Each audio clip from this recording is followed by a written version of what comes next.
All right, hello. Happy Wednesday. It's Wednesday, my dudes. Hello, hello, Metal Pilot. How are you doing? Hope you're doing fantastic from Puerto Rico. Hope you're doing fantastic down there. Hello from Missouri. How are y'all doing? Welcome out, welcome out. We're gonna be flying the FlyTheMaddog MD-80, my favorite playing IRL. The MD-80. We'll be flying it in Europe with a little classic Scandinavian rotation. We're gonna be going from Copenhagen down to Frankfurt, turn the plane around, and we'll fly back to Copenhagen. And should be a pretty nice flight. I believe so anyway. I'm just getting the last of the stuff set up. I hope you're all doing fantastic. And of course, everybody, welcome out. I appreciate you being here. Whether it be over on YouTube or on Twitch, we are live to both. Both places for your viewing pleasure. Now, I want to make sure I'm in real world weather, live weather. We are.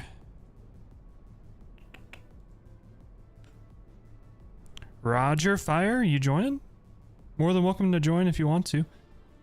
At Copenhagen EKCH at gate E7. Sorry, stand E7. And I'm gonna jump into the pack Discord as well. So I'll be around. Here we go. Let me make sure my push to talk is set up on VATSIM. We are flying on VATSIM.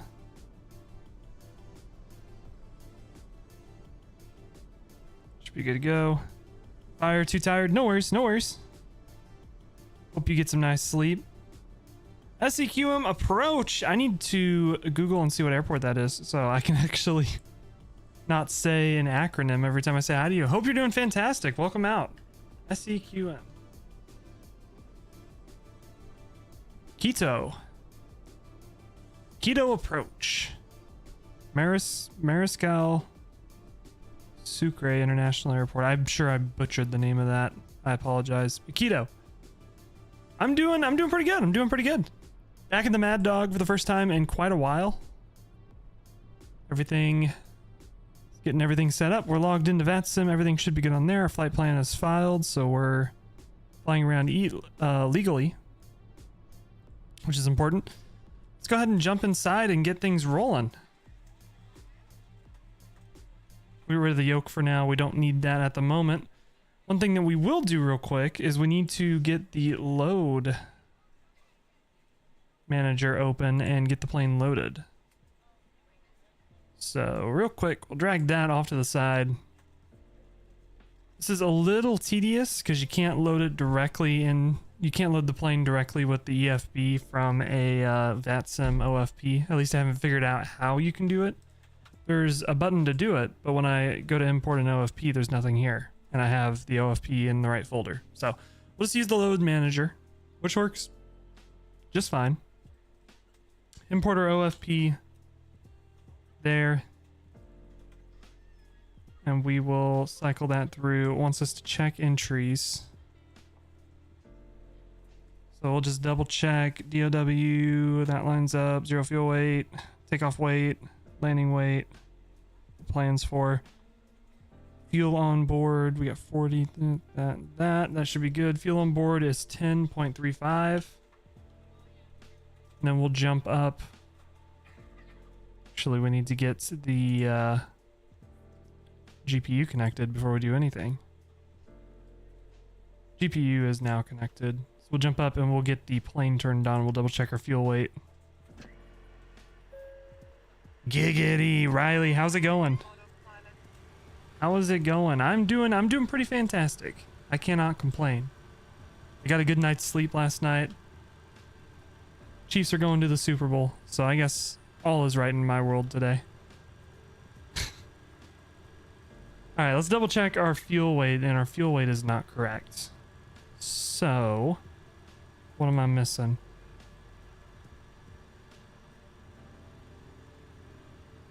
Kitsune Demon. Hey bud, how are you doing? Hope you've been doing good since I well, I am. I wish I knew who you were. I feel kind of bad. It's Daphne? Oh, hey, what's up? How you been? Man, it's been forever. Can you believe, or at least for me, 2016 graduated 8 years ago? Fucking nuts, dude. Fucking nuts. I hope you're doing fantastic. Life's had its ups and downs. It's had its ups and downs, but you know, we're still trucking. We're still doing good. What am I looking for? Fuel requested. How do I fuel the plane?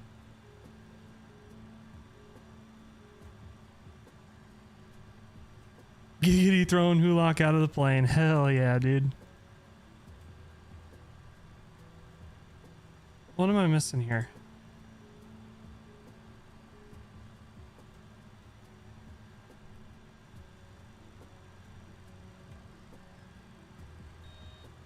Nope, not that one. Now we're on maintenance. Back in the FSX days, this would open a menu. He's been out of high school for almost 10 years, doing great, getting married soon. I saw you had a, I didn't know you were getting married soon, but I saw you had a beautiful baby. I'm super happy for you. Congratulations for all of that. This huge steps in life, and I'm super happy. I can't even fucking talk. Super happy for you. Congrats.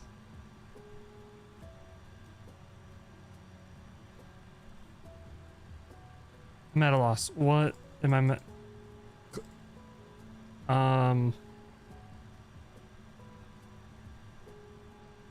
Oh, I know why. I know why. Maybe. Request fueling. So now...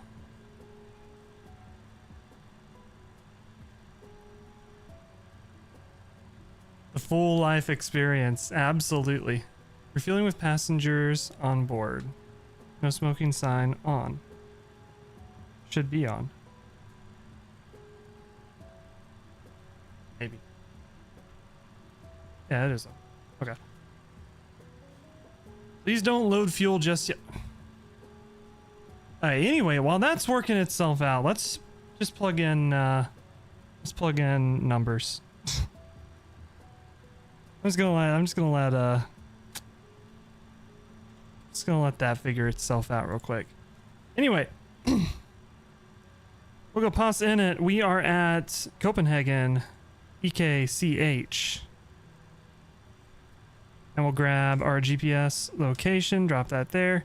What do you think of these emotes? My buddy and I have been working with an AI Giga brain, dude. Giga brain.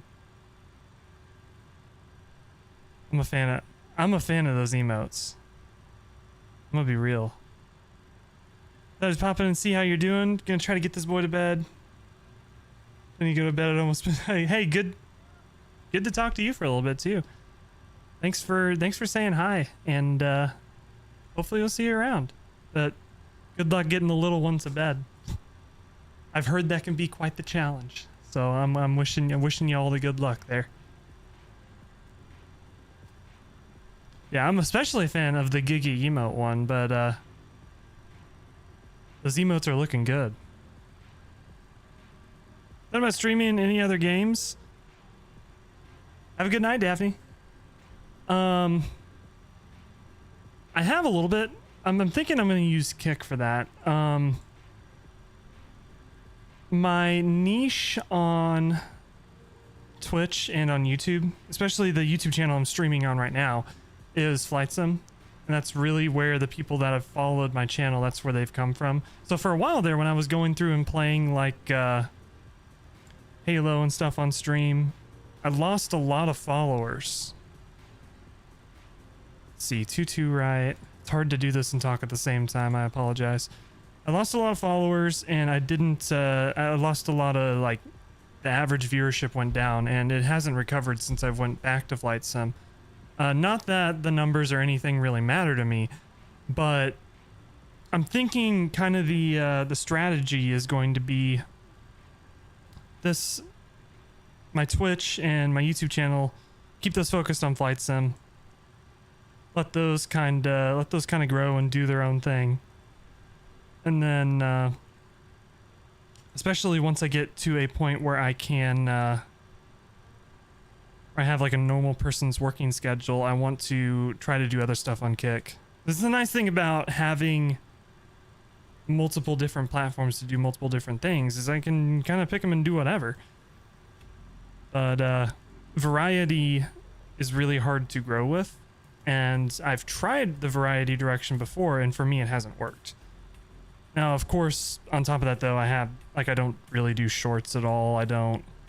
My YouTube video making has slacked off heavily this year. Is this plane still loading? Okay, it is. Fuel is still loading. Weight and balance. We're planning for 0 fuel weights of 522.3. 52.3. So eventually I'd like to get some other stuff going on, like probably Kick. And then like when I do get to a point where I can make shorts and whatnot, that's the like TikTok and Instagram are just gonna be a catch-all for everything. All right, it's gonna be 10.3 the fuel,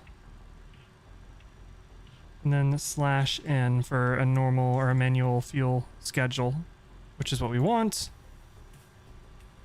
Our reserves are gonna be 1.2. Cruising altitude is 340. The winds are 293 at 901. Let's do -8 is what the deviation will be. That should be set up and good to go. So the next thing on our list is our takeoff page, and we'll be able to grab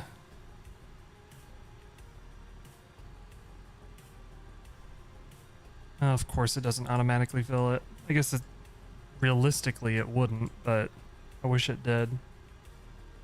Alright, runway, that's all fine. Condition, it's not raining here, so it'll be dry. The winds are 240 at 15. QNH is 0, 9, or 9, or 8. Temperature is 2.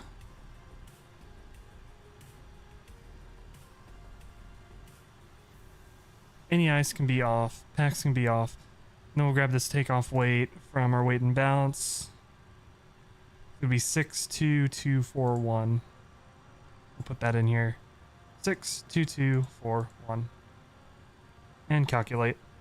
It'll give us some numbers.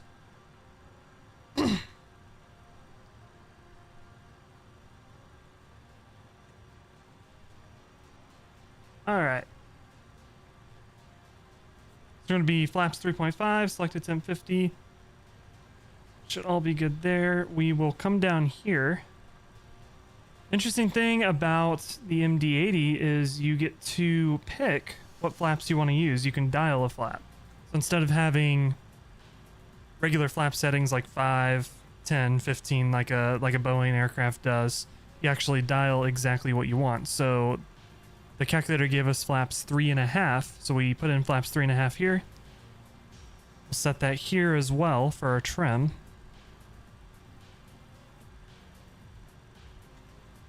About 3.5, and then our center of gravity number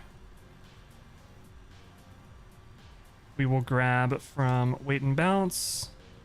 It'll be 12.1 is what we'll put in our CG.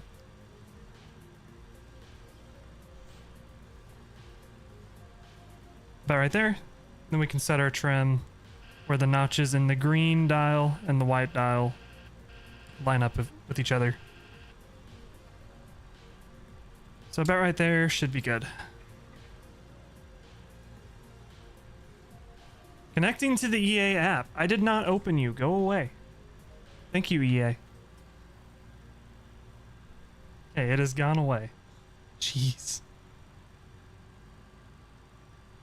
And then we'll grab our takeoff speeds. We'll have to put in our selected temp. So takeoff speeds 145, 150, 159.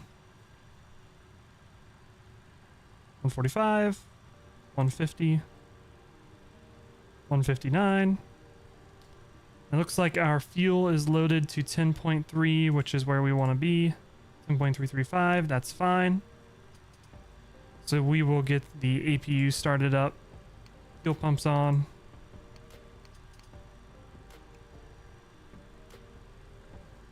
And hold the starter until the APU dial starts moving. Now it's going. And we'll put in our takeoff selected temp. The way you do this is you turn off this ART. And then you select TO flex, and then you turn the dial to where you want it to be. So we want a temp of 50. So that's in there good. That's what we want. And then there is no ATC that we have to worry about. It's rare to see ATC this late in Europe, which kind of stinks. As someone who wants to get better with talking with ATC in Europe, I picked a hell of a time to fly in Europe. We're going to go straight up to our cruise altitude of 340. We're going to be taking off runway 22 right. So our runway heading is 217, so we'll get that plugged in. Just for reference. And then this speed we can go ahead and crank all the way up to 250. And we'll get our flight directors turned on. Everything there is good.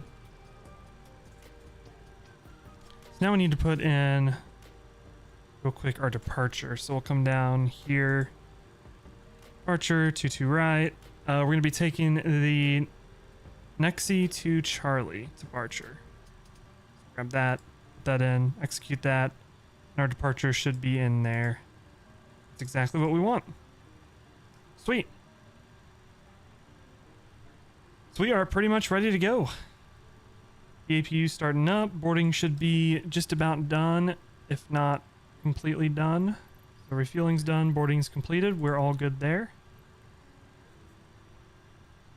Let's come back here one more time. Make sure our doors are all shut. Then we'll disconnect the GPU. Get our GPU on. Get our APU air on. And I guess the packs can go ahead and stay off because we're going to be getting out of here anyway. Galley power on. Windshield heat on. Our pitot heat on. Everything else here is good. And for engine start, we have to open these pneumatic crossfeed valves, is what they're called. They let air get to the engine, which is very important. We're ready for pushback.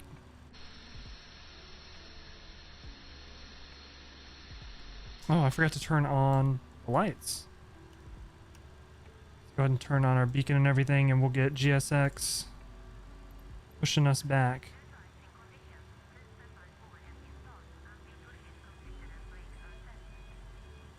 It's going to want us to wait to start the engines until we get pushed all the way back. But I'm not worried about that.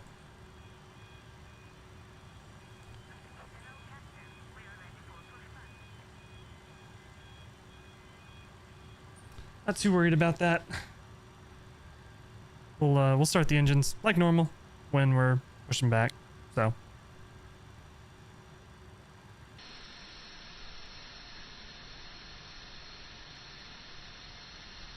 I downloaded a sound pack for the MD-80. But the APU still sounds absolutely horrible.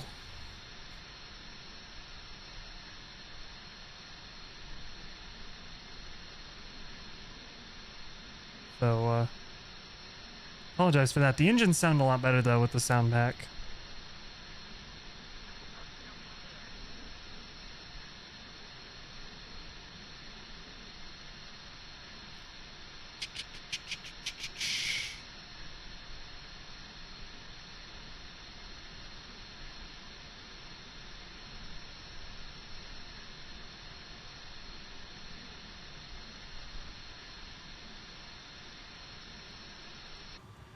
All right.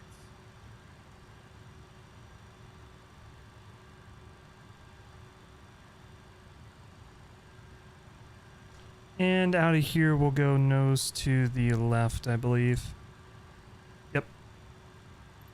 Nose to the left. We're ready to go. Parking brake released. Due to icing conditions, blah, blah, blah. I'm not worried about it. So we'll start system 8, and then we will flip the start switch for the right engine to start. We're going to be waiting for 20% into. We want to be above 20% into before we put fuel in. I do have failures and realistic wear and tear on. Not that I'm like gunning for a failure, but the realism factor in this plane is done really well. So if you do mess up, like you leave the throttles to take off power for too long, the engines will blow up. So things like that.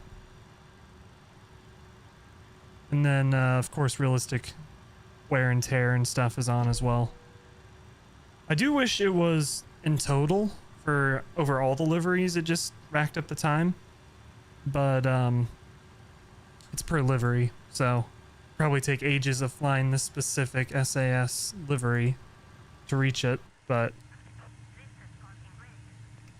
never know.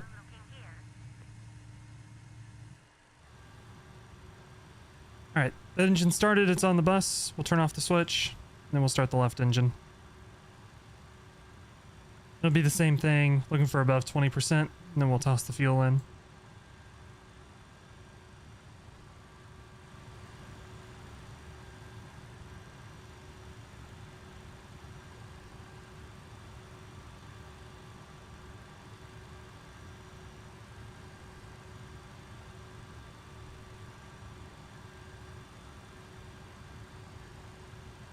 There we go. Fuel is coming on board. The tow is disconnected. That is all looking good there.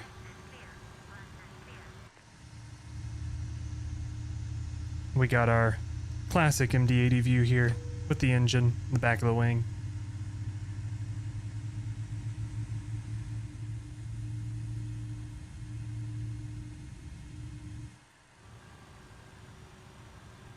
We're good there. That engine is all started and everything. We'll turn the APU air off. Turn our packs on. We need to turn our start switch off as well. Turn our air on. The emergency light's not armed. Gotta do that real quick. There it is. And then we will turn the APU to the off position. Let that shut down. We'll get our flaps set for takeoff. So that's slats extended. And flaps 3.5. Our trim is already set. We can come down here and turn off our crossfeed valves and get our auto brake ready to arm. And we'll check our master cautions. The ART and op, we have that because we have a flex temp set for takeoff. And then our parking brake set because the parking brake is set.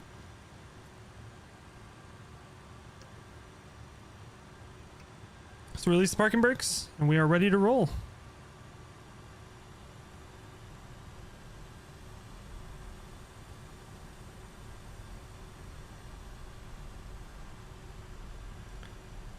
It's going to be a pretty simple and pretty short taxi. We're going to cross a runway, but it's pretty much straight from where we're at. Take taxiway Alpha here. Straight down, then we'll aim for Alpha 1 or Alpha 2 to get on the runway, and we'll blast off out of here. In classic MD-80 fashion, anybody that's taken a nap, we will wake up politely.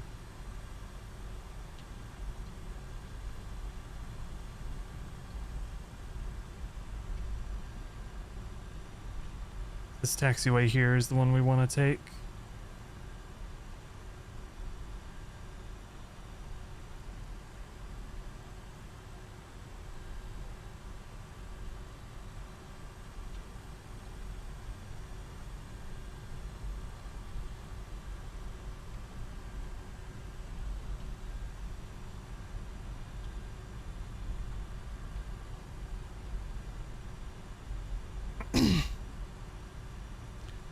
Thinking more on that streaming other games thing. I think it'd be fun eventually to have like a game night where it's not flight sim, just like a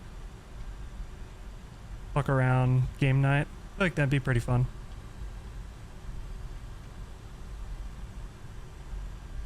Might eventually want to do something like that. I'm not sure.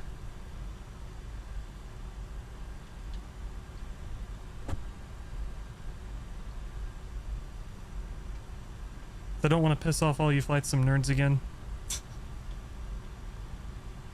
It's a joke, it's a joke, it's a joke.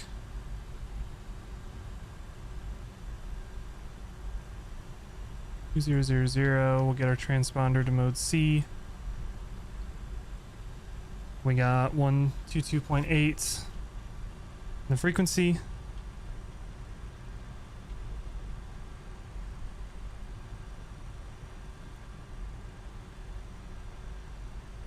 And we should be good to go.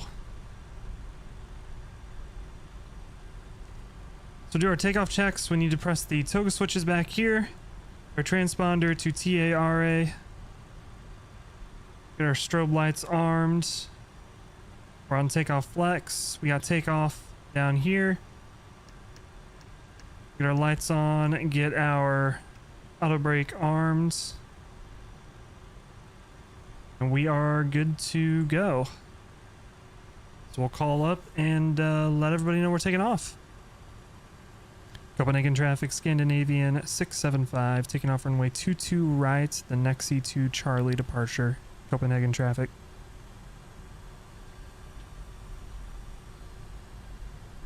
All right. People around know that we're going. Get lined up. Stand the throttles up. Oh, that's a problem.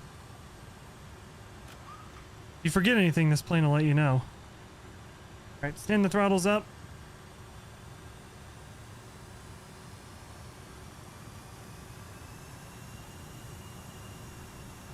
And Toga.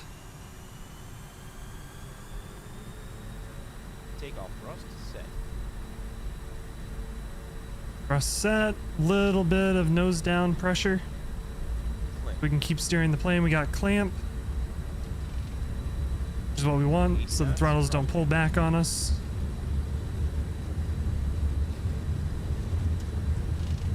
Turning the ailerons into the wind just a little bit.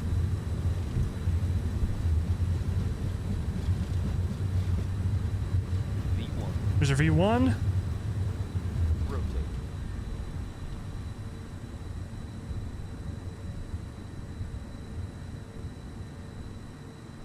We're out of here. Positive rate. Gear coming up.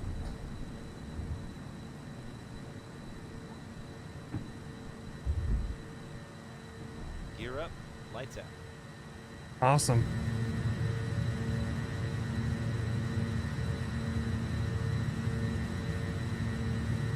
We're waking up Copenhagen with our nice noisy engines. Gotta love it. Let's go ahead and go to climb power. Set. At 1500 feet we can go to climb and we'll get nav working. Doing our flight plan. I'm just gonna hand fly it for a little bit. So you just throw on the autopilot in this plane. Doesn't go very well. Let me go ahead and go flaps up. Start accelerating. Flap 0. Get the plane trimmed out a little bit.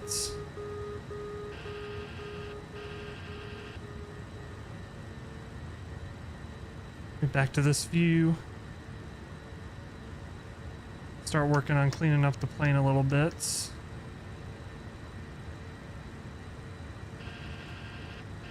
The slats are coming up. Keep bumping my microphone. Slats retracted. Starting to descend a little bit. We don't want to do that. Go ahead and get VNav going. See if our VNav path will come on.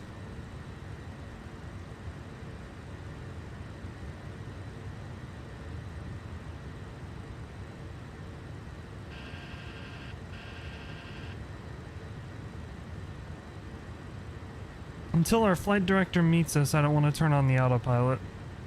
Because right now, if we turn on the autopilot, the nose will go up and we'll stall.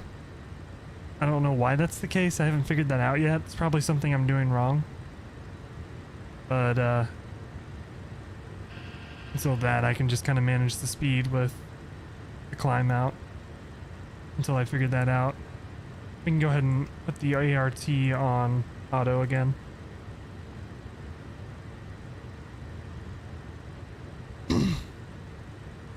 We are well on our way. True transition altitude, but I forgot to put in the QNH, so we're back to standard. Good job, Keegan. You did it.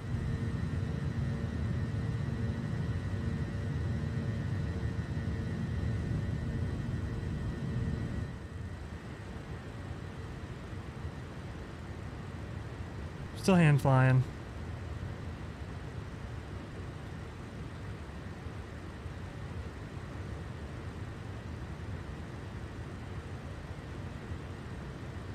One thing to note with this plane is it feels a lot heavier to hand fly than the 737 does.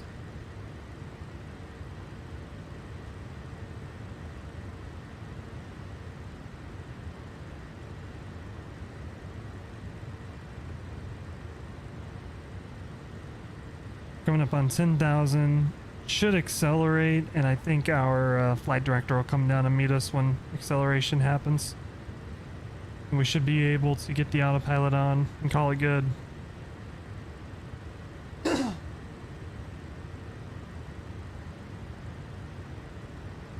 we'll finish getting the plane cleaned up.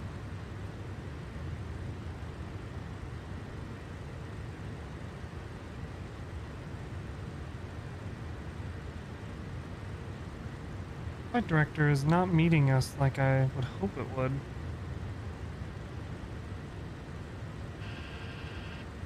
Let me try resetting VNav.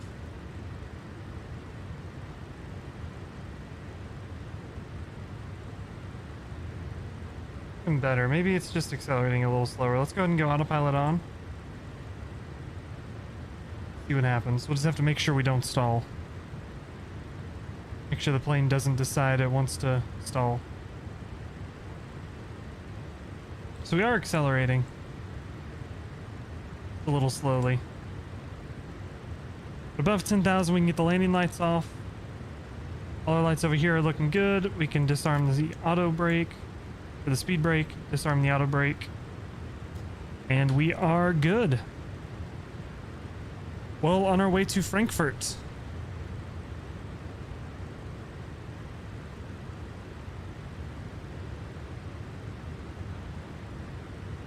I'll grab you all an ETA. Let's see, let's get up to cruise and then I'll put in the ETA because the time's ticking down pretty quick.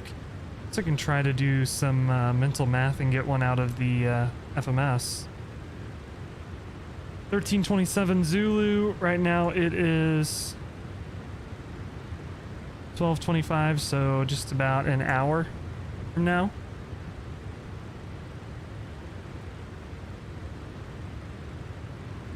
I guess I can go ahead and get that put in.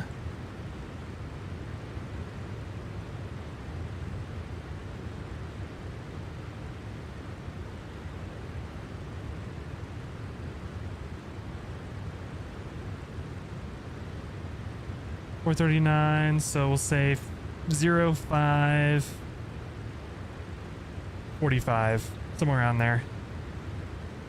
That should do it. It will let me type. Good board 0545. Boom. ETA's in. Everything's good. I didn't forget the ETA for once.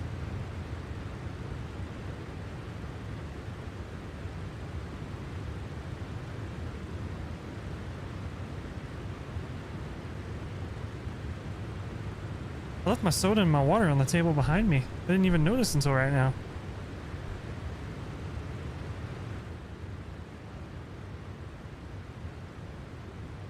There we go. I'll get you all a wing view because I neglect those. And the wing view in this plane is, I don't know, to me, it's aesthetically pleasing.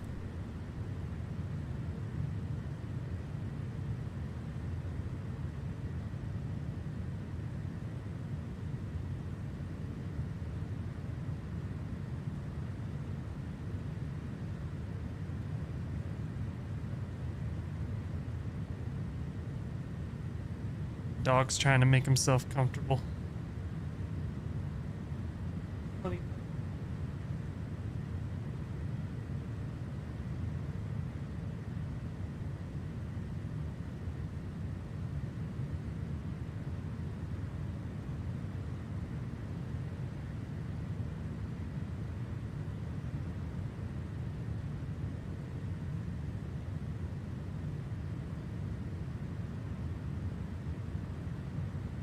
Holy shit, YouTube Studio's working for once. I'm surprised. Nice. We'll take a look and see if anything crazy's happening in the world of Flight Sim while we're at it.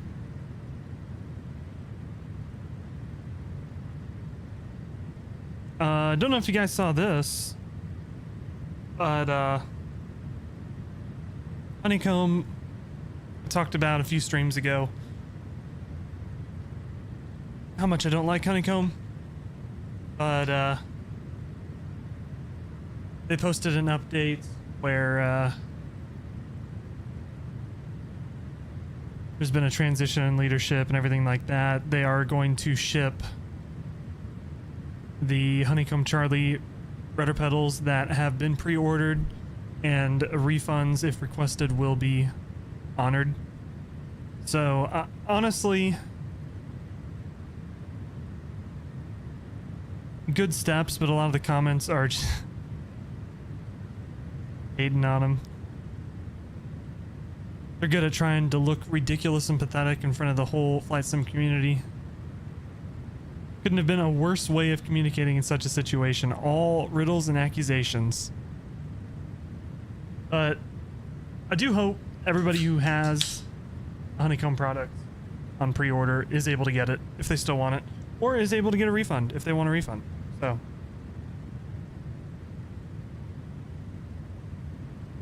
all in all, it's the kind of thing where it could definitely have ended up worse, but at least steps and efforts are being made to course correct, which is great to hear.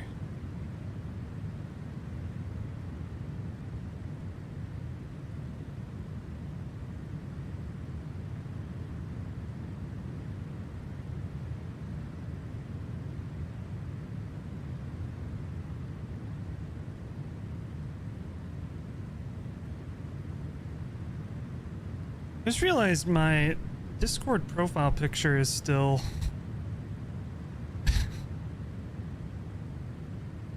Nathan Fillion. Let's update that. Can we? Yeah. Let's edit profile.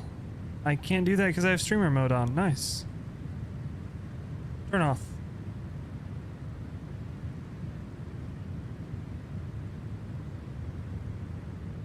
I used to have Discord, oh, what's it called? Discord Nitro. I don't have it anymore.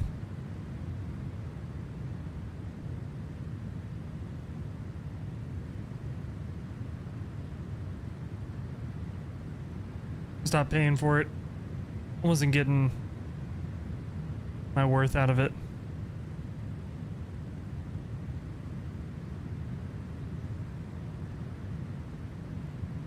I'm looking up here.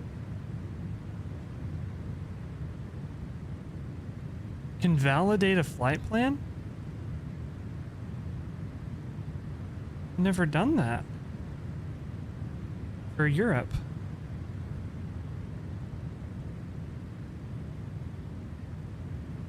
Spoofing operations portal. Versus.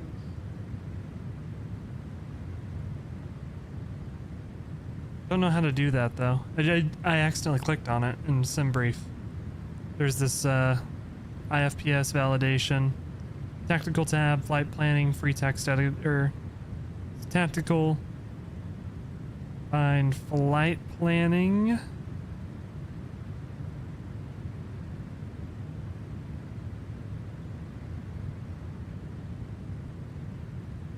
Free text editor. We'll copy and paste. Validation results. Oh, validate. Oh, block time. Off block time isn't correct. I don't know. I don't know what NOP is. Is that National Operations Portal? Oh, Eurocontrol. So this must be their equivalent, Europe's equivalent of the FAA. Or not even FAA, like, no, I guess it would be FAA, like the ATC, kind of like the central website of air traffic control.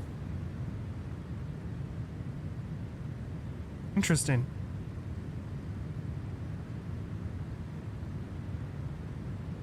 Kind of cool. Kind of cool.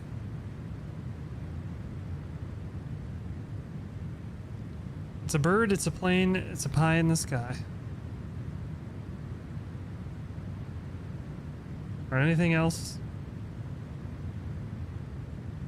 Flight Factor and TOLUS, you're going to be working on an A350. I think I talked about that last stream. But, maybe I didn't. My take on this is developers trying desperately to stay relevant and pooling resources to try to make something that will keep them relevant. Both TOLUS and Flight Factor are X-Plane developers. And as we all know, X-Plane 12 is not the first choice flight simulator nowadays. Although that being said, I think probably Friday I want to do X-Plane 12 flying. So, if you're interested in that, the stream schedule this week, we're not going to stream Sunday because the Chiefs play in the Super Bowl, and I'm going to be watching that, obviously. But we're going to be streaming tonight, Friday, and Saturday. So, I think maybe Friday and maybe Saturday too, depending on where the event's at. We might do some X-Plane flying, because it's been a while. But regardless, I much prefer flying in Microsoft Flight Simulator. I just want to add some variety into things.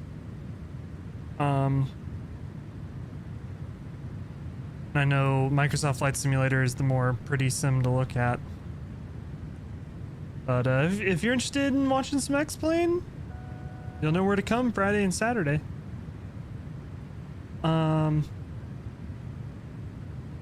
There's also this for X-Plane, a new X-Plane store got announced.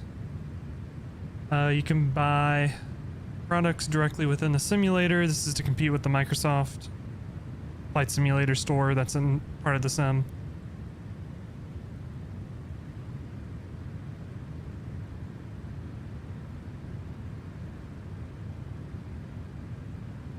You can buy it on the site. You can buy it in the sim. You install it directly in the sim. You don't have to download it. You just open up the sim and install it from that, which would be kind of nice. Intended for product pages to feature stuff about the product to release in 2024, so that'll be kind of nice to have. But my take agrees with this. Good idea, long overdue.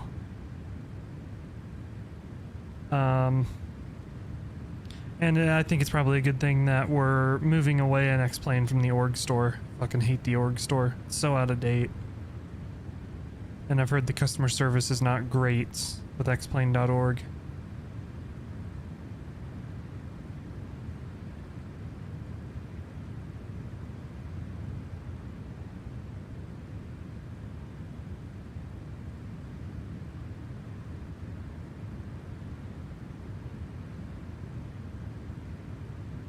Yeah. Austin needs more cash. That's probably what it is. I wonder what Austin is up to outside of X-Plane these days. We'll check Threshold. See if anything's going on in Threshold. We'll also jump up to the cockpit and make sure everything's good up here. Made it to 340, our cruising altitude. Cruising a Mach 0.74, which should be fine.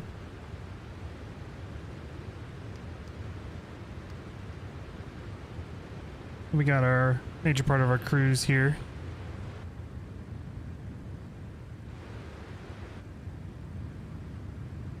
I wanted to get the stream set up to where I can have stuff up on the page, and have stuff up on the stuff up on the screen. There it is, and still have the sim visible. But I haven't figured out the best way to do that, because if I just do a game capture and a window capture, the my computer can't handle that.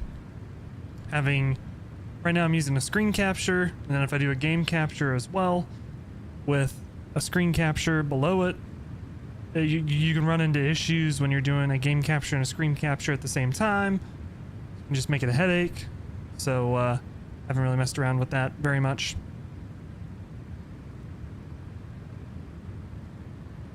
I do have a Be Right Back screen, so you get to see that.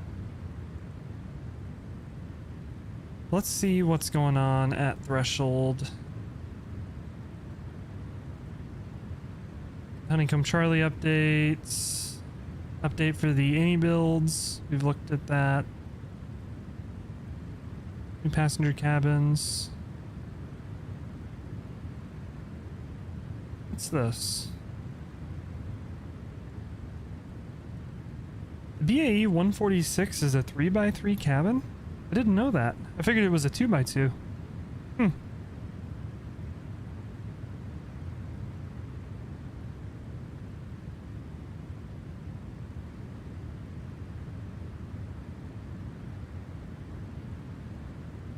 Interesting. This cabin modeling looks really good.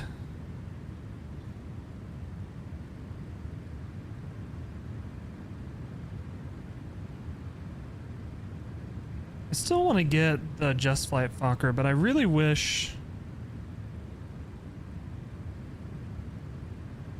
we could get like a DC-9 or 727 or 737 in Microsoft Flight Simulator, a classic 737. Just Flight doesn't have any of those in development. They have the A300 in development. Of course, we know the 757. This, in terms of the Fokker, I kind of want to wait for the F70-100, just because those are a little bit more modern, and I know of more airlines that have flown them. A more modern cockpit and everything like that. Should be fun to mess around with.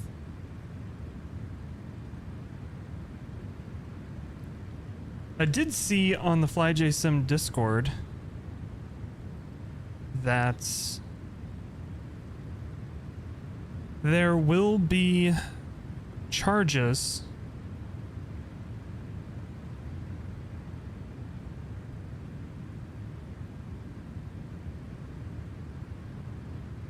for the upgrade of the 732 and 727 from FlyJSim to X-Plane 12. They initially said it was going to be free, so they're going back on their word, probably because nobody's buying their products right now because nobody's flying X-Plane. But I'm not going to purchase this upgrade because it's not worth it. Due to the complexity and current economic challenges, we've got to charge a fee for the update. Here's the deal though, you already own version 3, you'll get a 50% discount. To me, that's not worth it, because I'm not going to pay for you to port the plane over to another simulator. That's still the same simulator. So, that's kind of my take. realize it may not be the most popular take in the world, but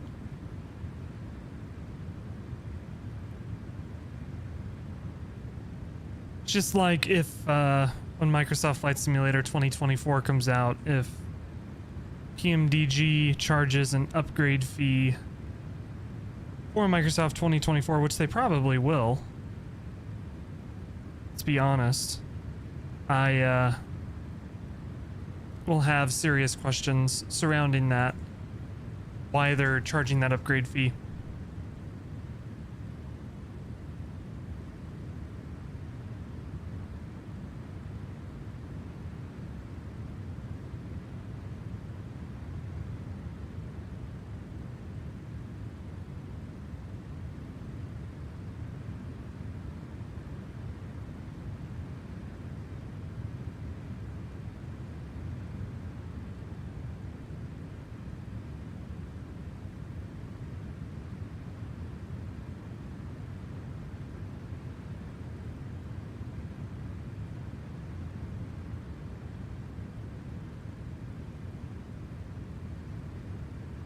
Oh, the airport right up the road from me.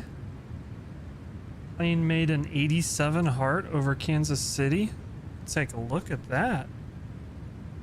Got the tail number and everything.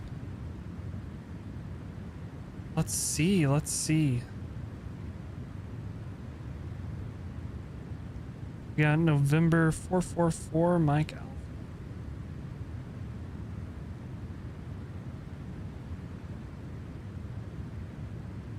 Mike Alpha. What am I messing up here?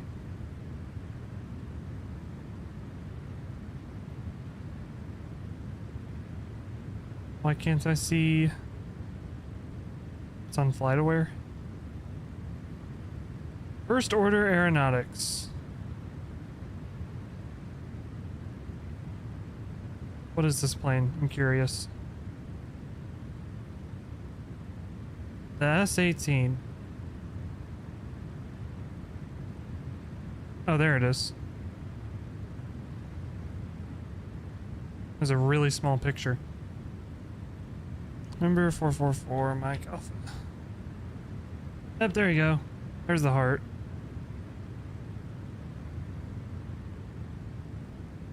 About 8,500 feet. Flying around. Doing their thing. Making aviation art. I love it. I'm gonna get a better picture of what this plane looks like. Because I think it's like a kit plane, isn't it?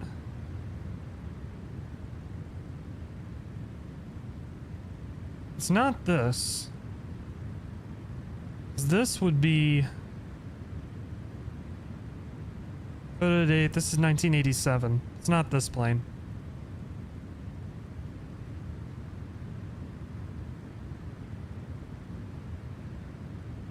It's gotta be this.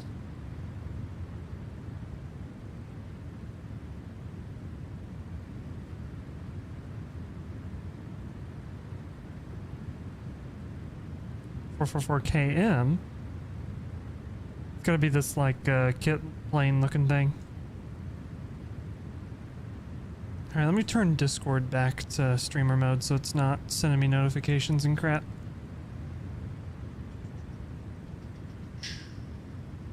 Streamer mode is enabled. Do not disturb. Do not send me notifications, thank you.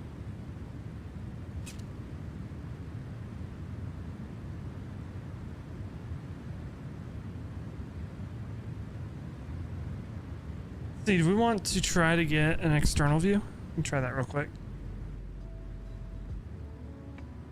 Let me take a look and see. Let me press the right buttons. See, we're about 80, 120 miles from our next waypoint. Get a little bit of an external view.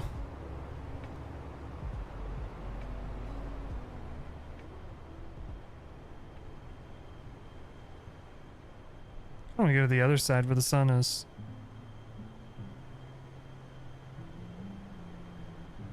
There we go.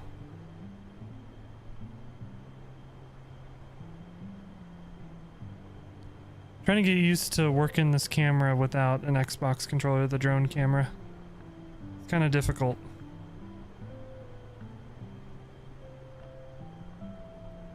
I almost set up a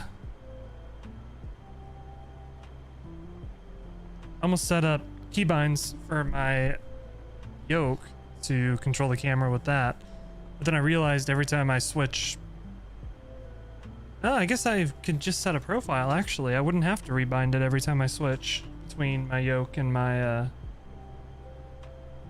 joystick. May have to do that. Might try to do that actually.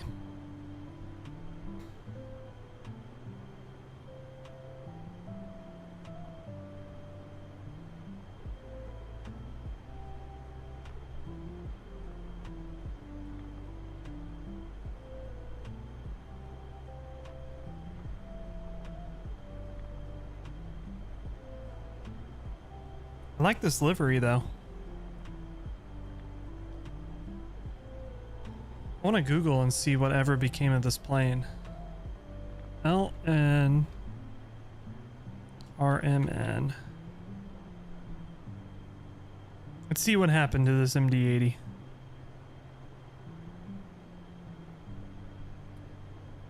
Alright, it was delivered in 1991 to SAS Scandinavian Airlines, stored at Shannon in 2003, back into service in 2004. 2005, it went to Allegiant.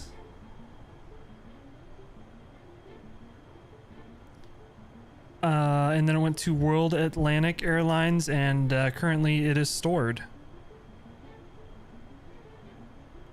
You can look up this tail number. Its most recent tail number is 807TR.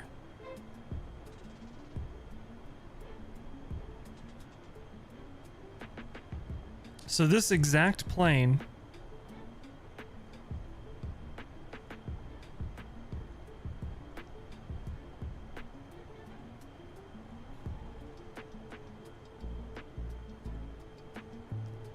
Can I not get like a big picture?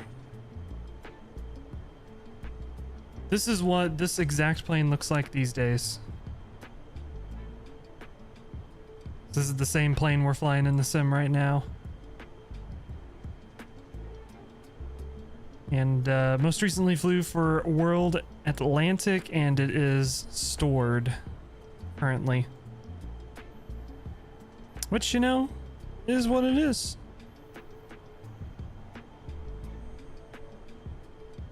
Take a look on Flight Radar and see if it's flown at all, which it hasn't. We see if we go.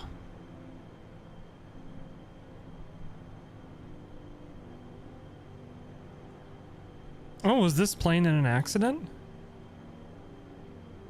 2 injured after inadvertent tail cone release on World Atlantic MD-83. Yeah, this plane was involved in an accident. On June 28th, 2 ground workers received minor injuries after another colleague accidentally released the tail cone of a World Atlantic Airlines MD-83. November 807TR. So yeah, this plane. MD-83 was leased to Suriname Airways. Operated flight WL422 between Aruba and Guyana.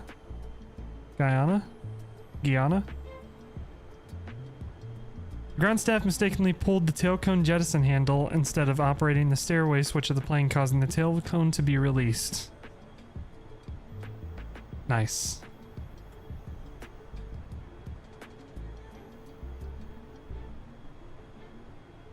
I'm just glad nobody was seriously hurt. Just minor injuries. I was looking for confirmation that this plane is actually stored.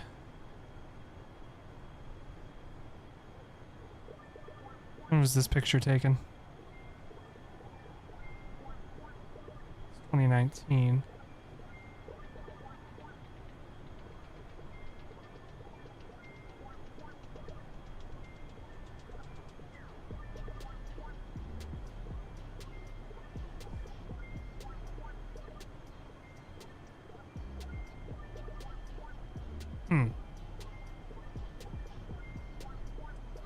I don't really see anything about it. No pictures or anything of it in storage. Just assume the last thing I can think of is if I go to FlightAware. FlightAware usually is a little bit better about showing the last flight it's taken. There we go.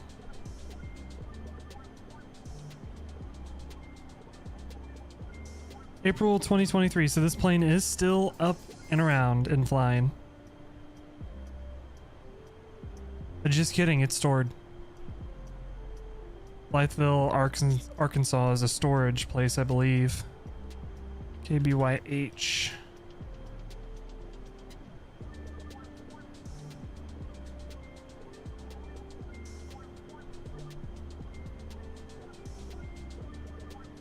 Believe there is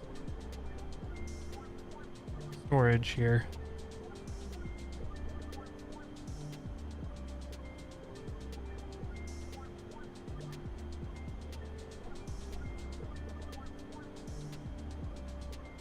Established aviation repair technologies.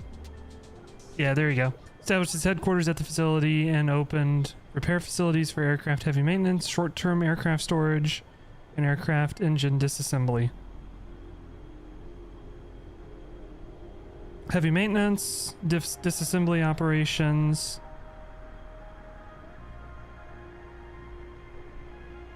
Yeah.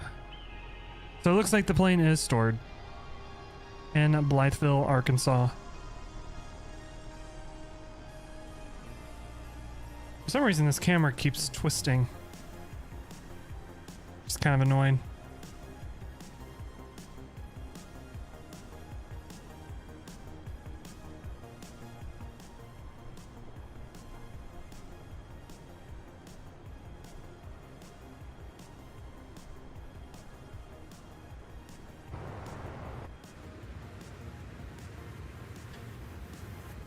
Making good progress. I saw I found a channel on YouTube called Green Dot Aviation.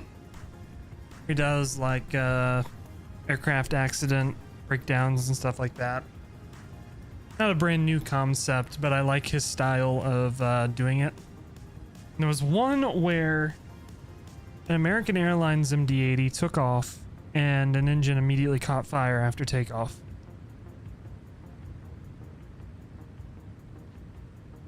What ended up happening is the engines on an MD-80 can be manually started. And what that involves, it's not like going out and physically turning the fan to start the engine. There is somewhere here in one of these panels on the engine, you can open the panel and input a tool that will open the start valve to start the engine. And you can manually do that from the outside. So what had happened was the crew went to go start the engine, turn on the start valve, start the engine, but the start valve didn't open, and the engine didn't start. So they had the engine manually started. Center fuel pressure low. Turn off our fuel pumps and that warning will go away.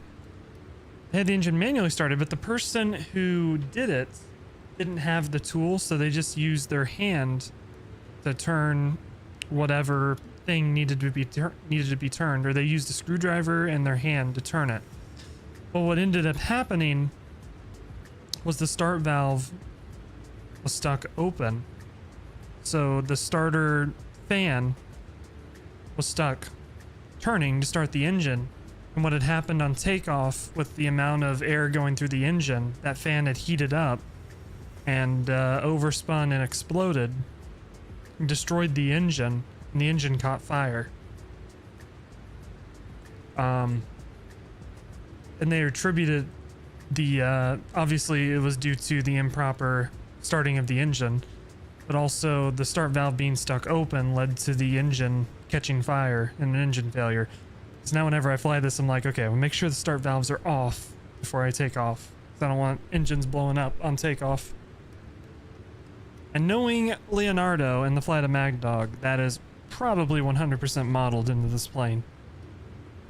It's plane, when it's cold out, it's very hard to start. That's modeled with this, so wouldn't surprise me if that was modeled into this plane as well.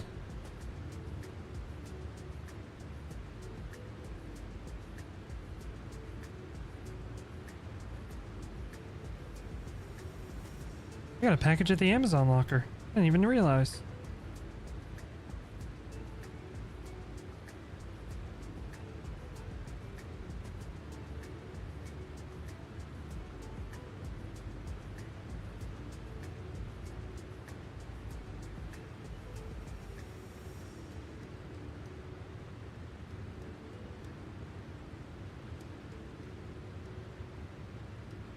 Didn't even realize.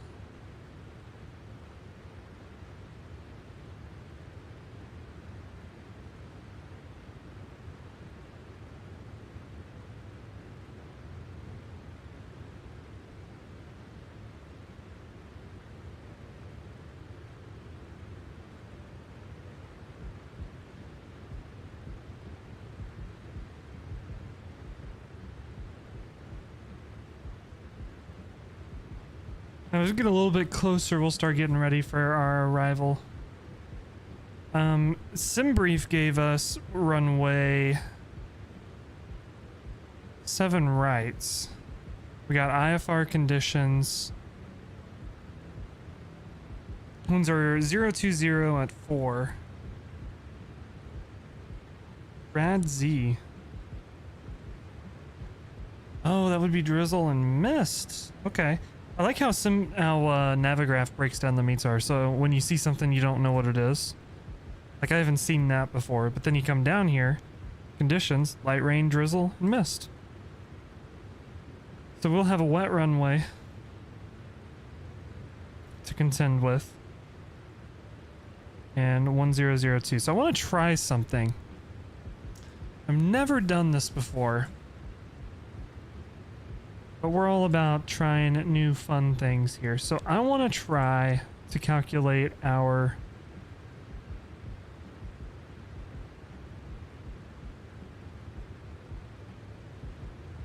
landing speed reference. I want to try to calculate our landing distance. If I can find it. Performance, maybe. RCM.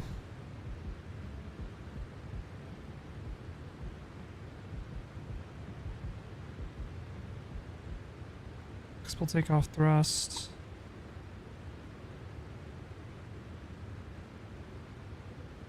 So this is not what we want.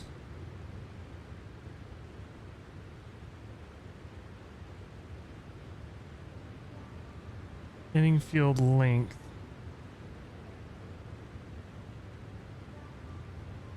Okay.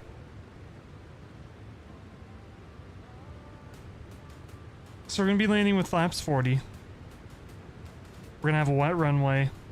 And then we can get our tonnage landing weight. So we'll find that real quick. So if we go here, our prog page, we're going to have 7.1 tons of fuel at Frankfurt. We're at 59.9, so I'm not gonna, don't really have to change anything because we're gonna lose 0.4. So we can put this in 59.5. We'll plan on. So for the purposes of this, we'll say we're going to land at 60 tons. Normal conditions. So it'll be this column here. We're going to be landing with flaps 40, 60 tons. It's going to be about 138. We got 134 for our VREF, so that's close. Of course, this is just for a little bit heavier. We come down here.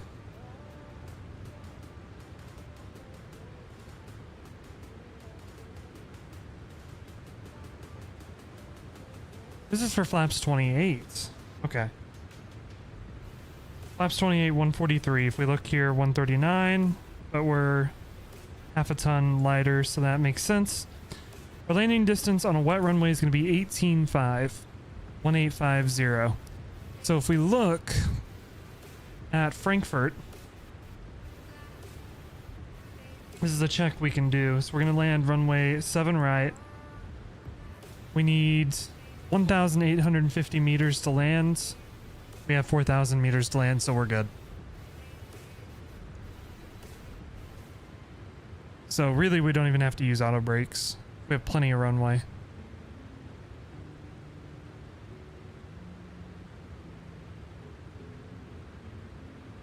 I don't really dig into the manuals very often. So I want to start trying to challenge myself to do that a little bit.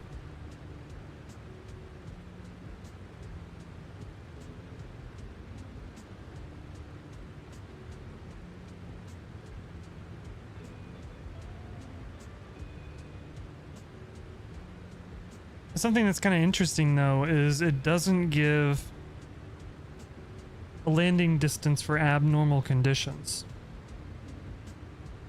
So say we had a flaps failure. We couldn't land with flaps. We had to do flaps up landing. At 60 tons, we'd be landing at 185 knots. But something that I think would be important too is also having the distance that we'd need to be able to land. You know what I mean?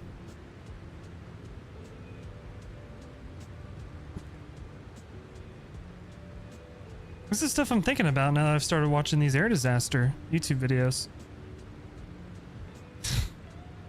What if we have a flap failure? What if we have a slats failure? Well, okay, if we have a slats failure, we're gonna land with flaps 28.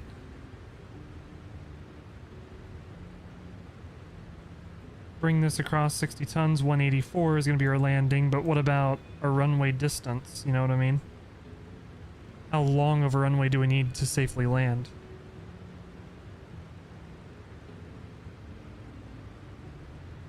Oh, I don't know. Either way, we have plenty of runway. I don't think there was any doubt that we had enough runway at Frankfurt. Time to reset the altitude. We're coming up on our descent.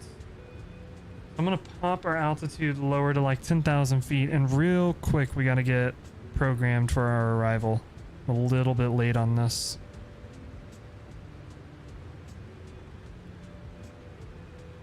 So ILS 7 right, we'll just plug that in, which is what we'll be taking. ILS 7 right. And then we're gonna be taking the Kira 4 Delta arrival. Get that plugged in. That should be golden. That's going to push our top of descent off a little bit. And then I actually want to get the weather radar on as well. We have that. Since we do have mist, we do have precipitation, we're going to keep an eye on that. When we're coming towards the end of this arrival, let's take a look at this. Kira 4 Delta, we want to be above flight level 110 at Kirax, which is what we have plugged in. Which the 4 Delta is coming off this way. Once we get back to about here, I want to say we want to try to get down to let's aim for like 6,000 here at the end, because then we'll come over to DF 654. Yeah, let's try to aim for like 6,000 at the end of our arrival. Then we'll come here.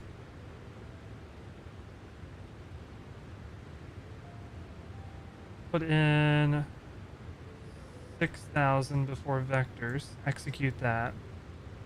And it should repopulate everything.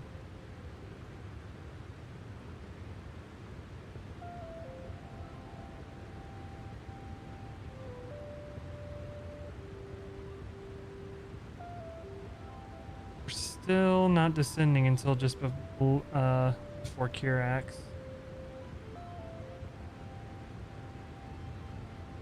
We're should be fine. As long as we can get onto the ground, we should be okay. As long as we're not like nose diving after a waypoint. I'm not too worried about it being exact since we don't have ATC. If we did have ATC, I would be very nervous about it.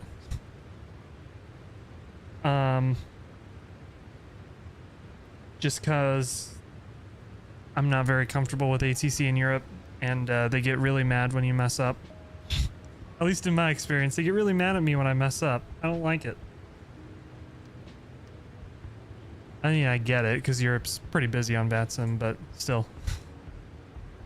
So, either way, that should be fine. We'll get in our ILS of 109.95. And then our final approach course is going to be 066. That should be good. And then we'll set 4,000 for our bottom altitude. This should be fantastic. Our QNH is 1002. So something I am going to do, so we can set our landing altitude. I'm going to take our standby altimeter. Set 1002, which is going to be 2960. That way we can come up to, oh. This was in inches the last time I used this. Okay. Sweet. 1002. We'll put that in. Perfect.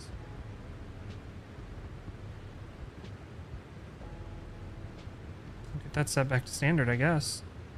Awesome.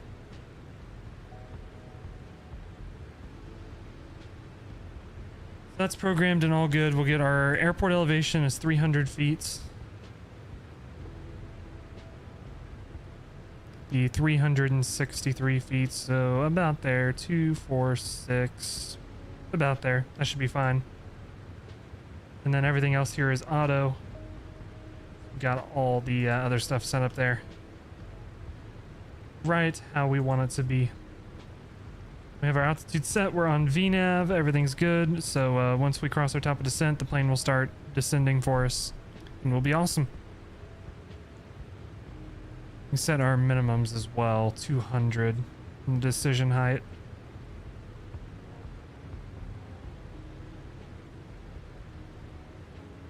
That should be good. Bada bing, bada boom.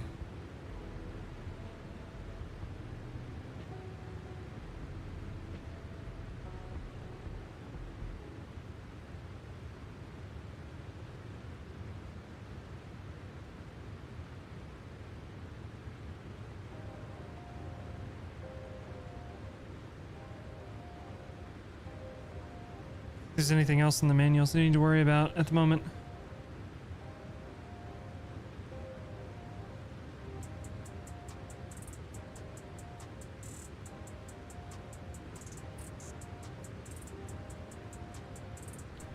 No, I don't think there is. I don't think there is.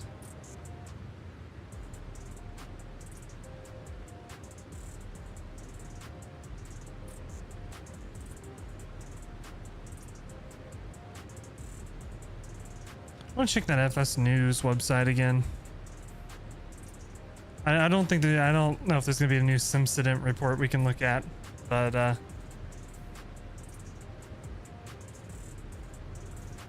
one about Reddit was pretty funny. I won't lie.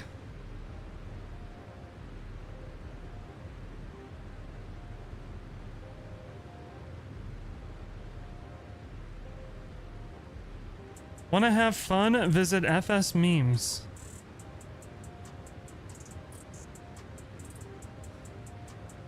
What the fuck?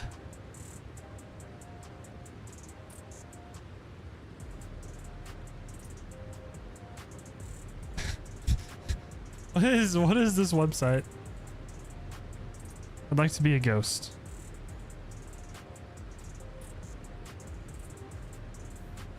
FS Memes.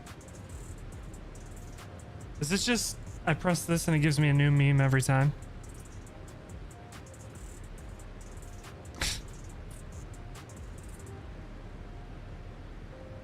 right, Mooney M20J for sale.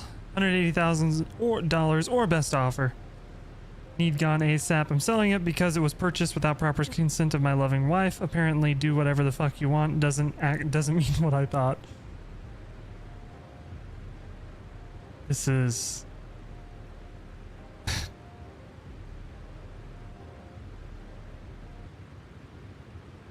Kutal. This one's true. I have to restart Kutal every single time I start my fucking sim. It's annoying.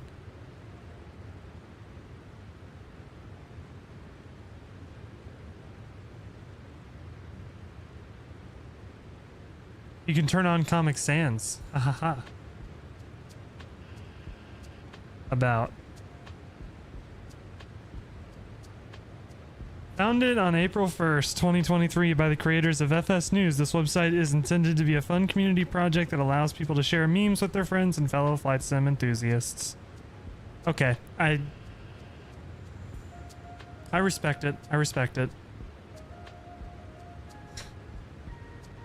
Alright, we have started our descent down into Frankfurt. We are well on our way. Everything is looking fantastic up here.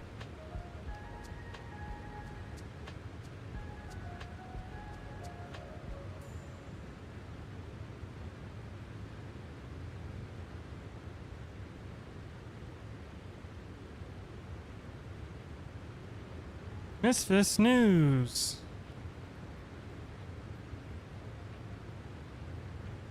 This is Flight Sim FSDG, Maldives scenery.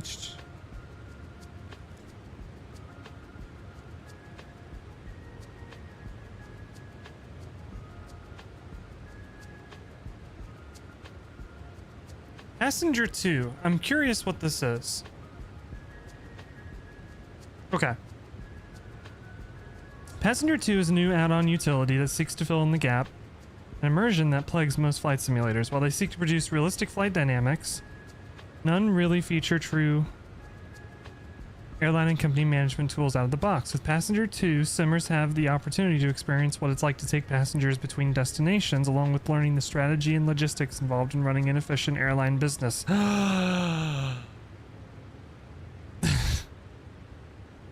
Does this integrate with Microsoft Flight Simulator? Released with compatibility of all the major flight sims in the market, not just the likes of MSFS and X-Plane, but even P3D and MSFS. Going for 30 euros.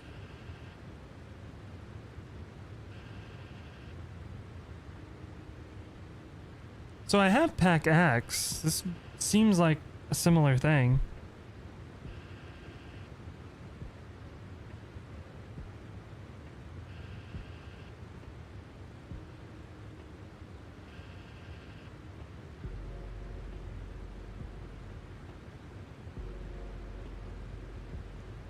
When operating a flight, the utility allows the user to experience common aspects of airline operations, such as controlling realistic announcements, overhead signs, and most importantly, the boarding and deplaning of passengers. Random events, such as belligerent passengers to operational issues, both large and small, can ensue, all of which point to the need of the player to maintain good vigilance and know exactly what's happening throughout their aircraft as the captain. Interesting.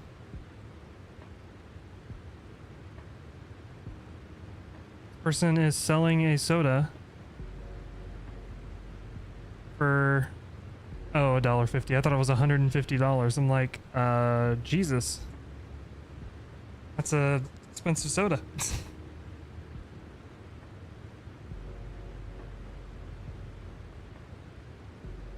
I don't know if that's kind of a thing I would be into. I bought Pack X. I tried it.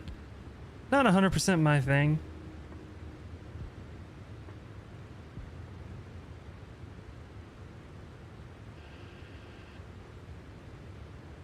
I mean, I could play around with it a little bit more if it's something y'all would be interested in. You can pull it up on Orbix real quick.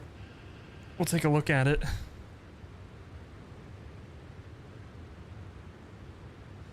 Maybe. Let's see, utilities, pack. my products. Pack X. P3D, X-Plane 11, Microsoft Flight Simulator. Encounter dynamic and random medical instruments, receiving requests, baggage issues. Some instances may cause a slight delay. Some require much more. I don't know.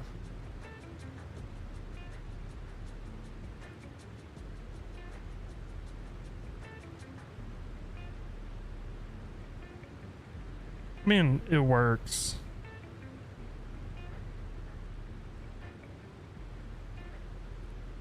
It's not my, wasn't my favorite thing to use. It was kind of clunky. Wasn't very well integrated, it seemed like.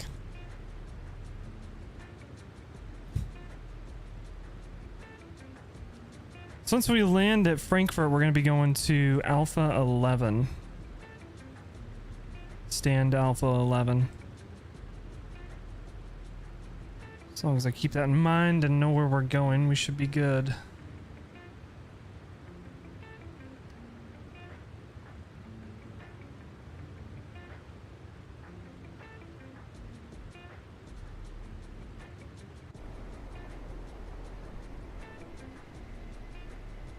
Frankfurt Airport is down here somewhere. Below these beautiful clouds. Look at those. That looks nice.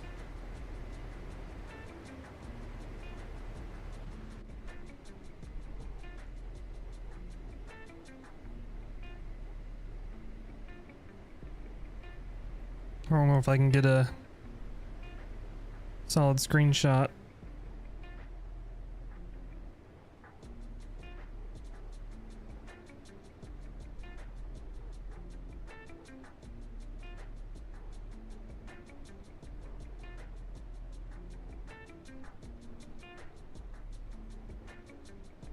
My goal is to try to take like one screenshot per flight. That way I can start building out a screenshots folder for the Be Right Back screen, which you'll see eventually. Someday.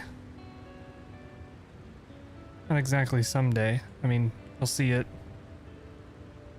here in just a little bit.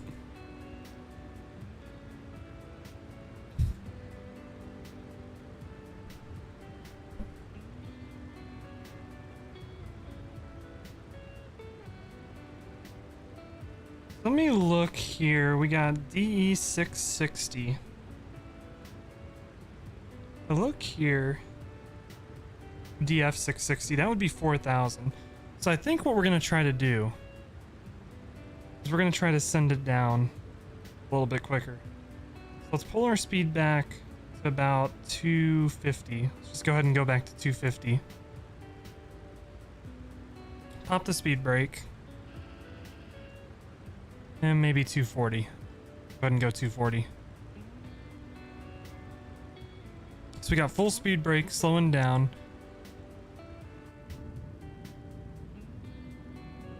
Let's go ahead and go flats extended, which we can do in the MD-80 at this altitude and speed, as long as we're below 280 knots. That's going to add a decent amount of drag to the airplane. And then we're just going to try to drop our altitude.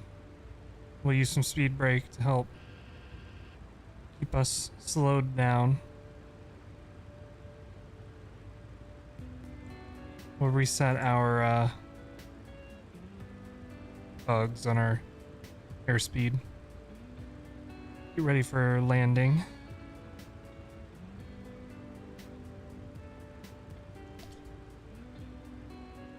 Our weight is changing on us.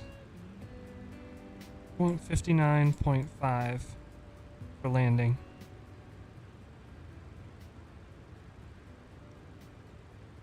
We'll probably come in at 140 either way for our approach speed. So VRAF or V approach will be a little bit faster. It's 136, 140, yeah.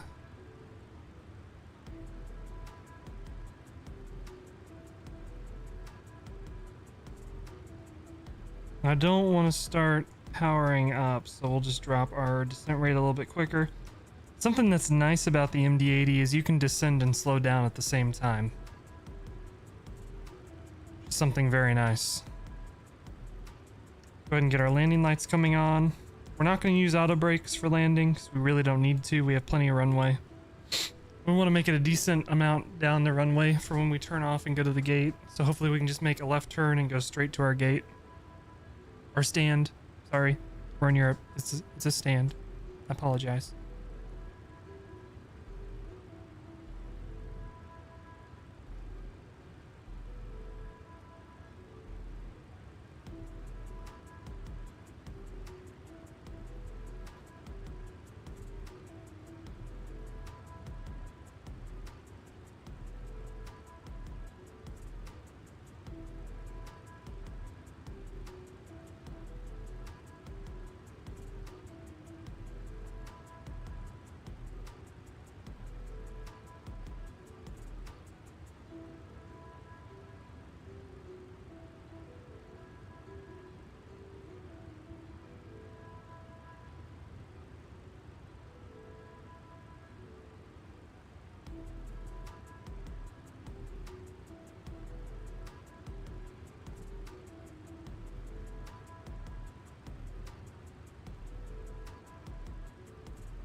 As we're descending, let's see, transition altitude is 5,000, so we'll do transition level of 6,000.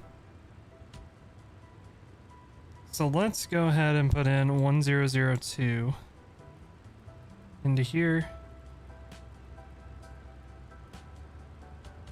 And we need to start grabbing our, getting set up to grab our altitude here. Have to do altitude hold to capture our altitude.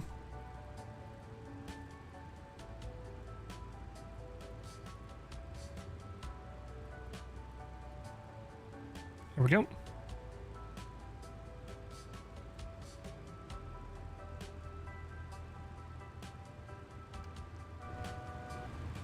Some sound up a little bit for landing. Get the music muted.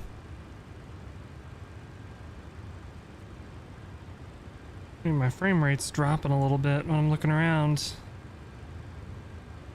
We'll go ahead and pull our speed back to 210 knots. Let's go ahead and set flaps 5. We're going to need that for landing. Then we'll have to do altitude hold once we cross about 4,100. Oh, it automatically did altitude hold. Okay. Well, I didn't know that was a feature. I think I have I think I might have inadvertently have an option set where it'll automatically do altitude hold. The MD-80 doesn't automatically grab the altitude. So, blast me on realism if you want. But I didn't know that was a feature, and honestly, I'm not really complaining about it.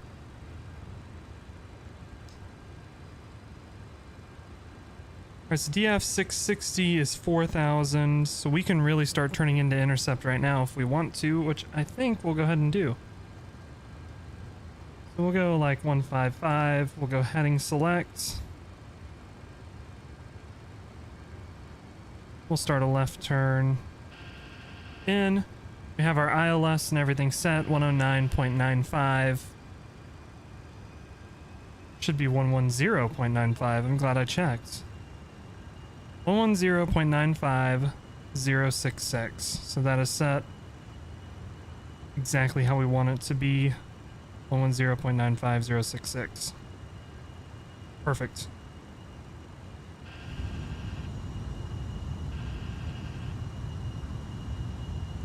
There is Germany down there. We got some nice clouds and everything. Should be pretty great. Go ahead and go flaps 5. Up our angle of attack a little bit.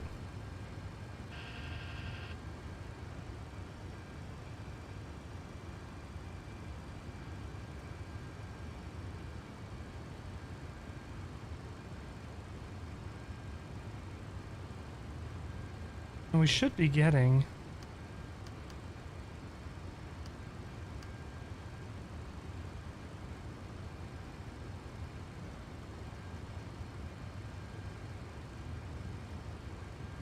Go ahead and go heading select 095. We should be starting to pick up the ILS here before too long. Go ahead and pull our speed back to about 170-ish.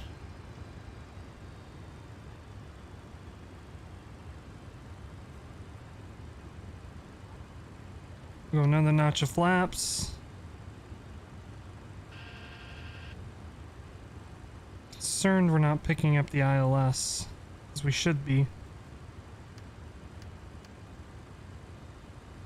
There we go, this screen is showing up, so let's go ahead and go ILS, because the bar's moving in. So switch to the ILS screen, it'll show up, so there we go.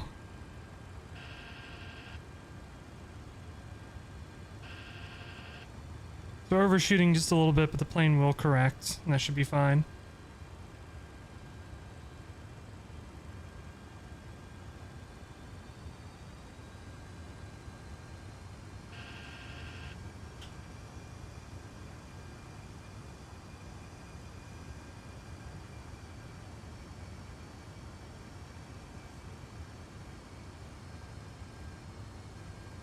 We have our glide slope coming in. Should capture the glide here before too long. If for a glide capture here.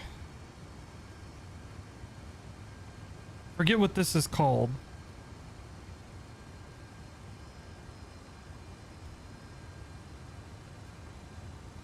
Wait for glide slope capture. There it is. So we have the glide slope. We should start descending with the glide here in just a second. There we go.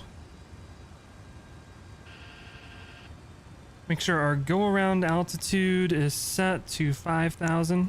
That is set. And then, let's see, go right, climb on course, 087. Make sure we have 087 set in our heading in case we need to go around.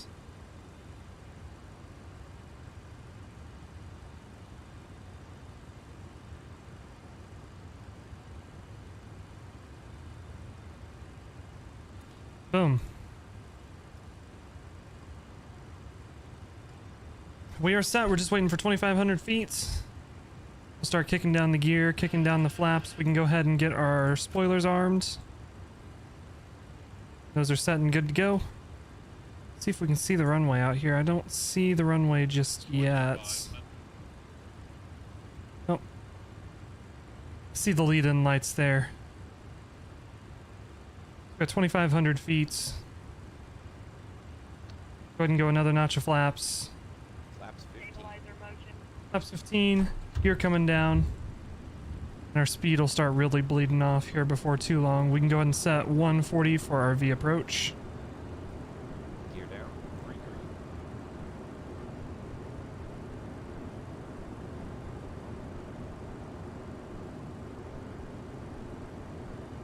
We go flaps 28. Joven, how's it going? Just in time for the arrival into Frankfurt. Perfect timing. Here we can see our speed starting to bleed off now. I'm not too worried about our speed. The MD-80 can stop on a dime, pretty much.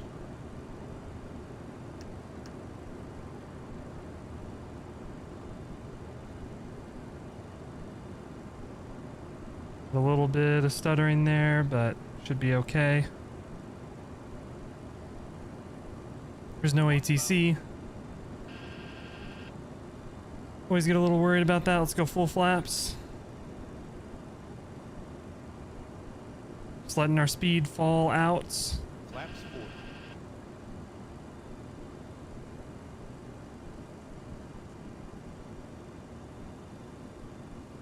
It looks like auto go around is armed. Should be good there. I can't see the runway yet. Starting to see it there. Getting below the glide. I'm gonna go ahead and take control of the throttles. And then I'll take control of the plane. We'll land this thing.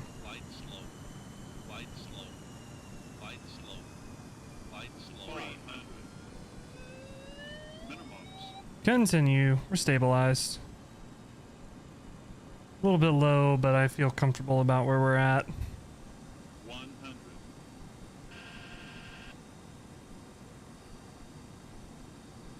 There we go. 40. 30. 20.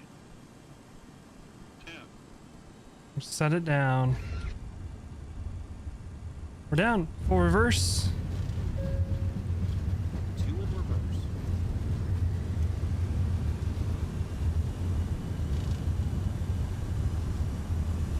Our reversers were not synchronized there.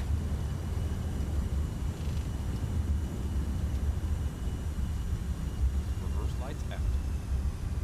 Reversers out. Down to about 60 knots. Just manual braking now.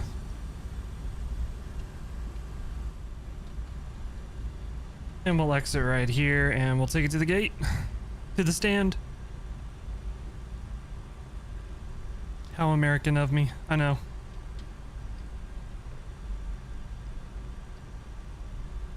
So we got to cross 05 center. We're going to Alpha 11. So I'll get the taxi chart up real quick.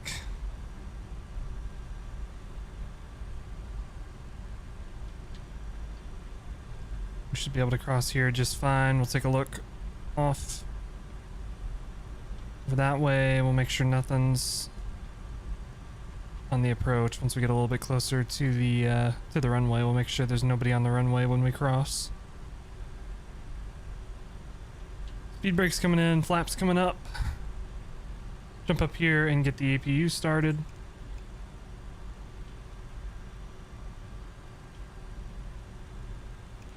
There's nobody on the departure down there. Don't see anybody on the arrival, so we'll go ahead and cross the runway. Should just be able to take it straight across. Get to where we need to be.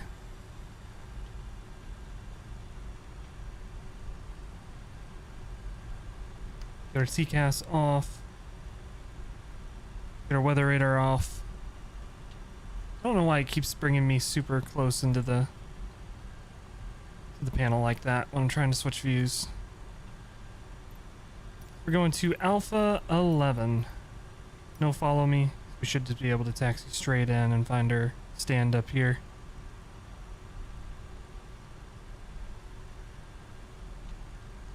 We're able to get off the runway exactly where I wanted to get off the runway at.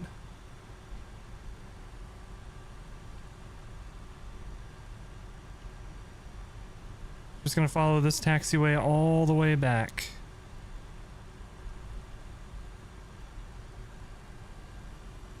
We should be right where we want to be. So I hope you all enjoyed the first flight. We're gonna turn the plane around. We're gonna fly back to Copenhagen. Make it a nice rotation.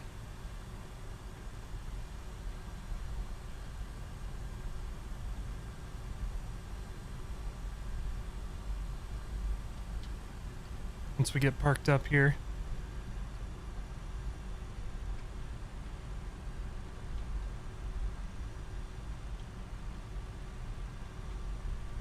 We'll get parked up, get everything shut down, get deboarding, and then we'll get set up for the next flight.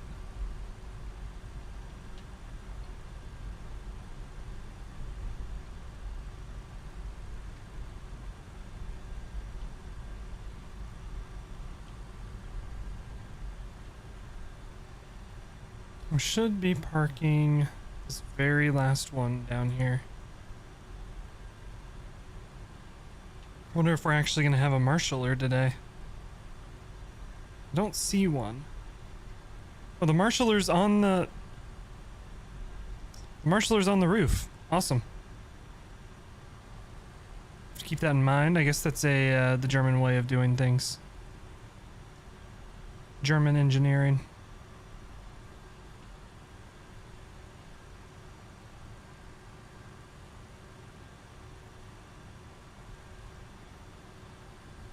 Have to park it up in this view, I guess.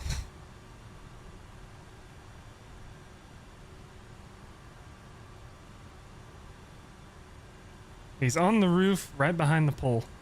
Nice. And he keeps telling me to go left.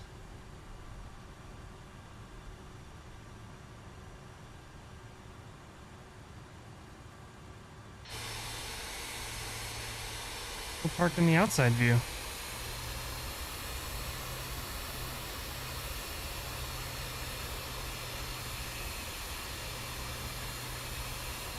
I'm not going any more forward than that. That's pretty darn close forward. Alright. Parking brake set. APU's on. We'll come down here and we'll get the fuel turned off for the engines. Make sure our slats are up. Get our lights turned off. Strobes.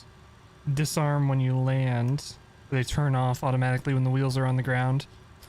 So, it should be fine. Let everybody get off the plane. We'll do some deboarding.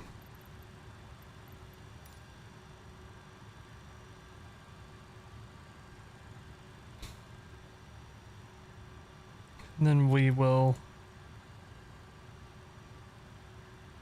request the GPU and get the APU shut down, and should be good.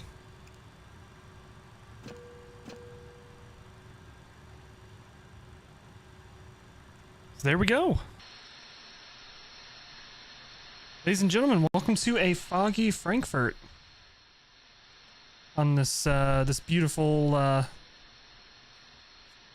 well, here in the U.S. Wednesday night. Here in they're in Frankfurt Thursday morning.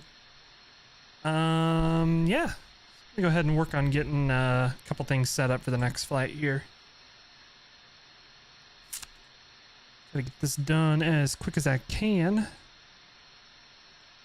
Going from EDDF to EKCH Copenhagen. So we're going to be Scandinavian 676 for this next flight. SK676. That's... This is flown nowadays in an A320neo. See where they went up to. They went up to 370. So the MD-80 will try to aim for 350 for our cruise. Plug this into SimBrief real quick. A little bit of music going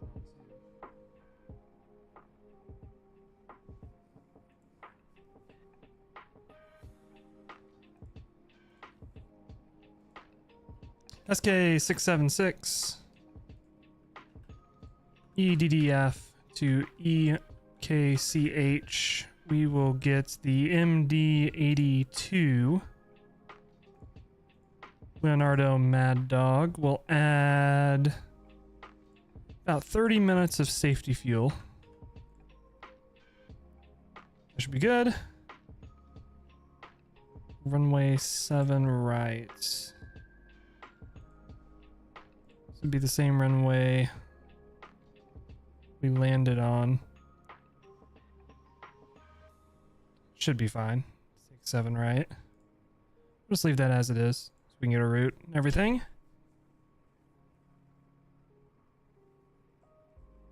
Generate that flight plan.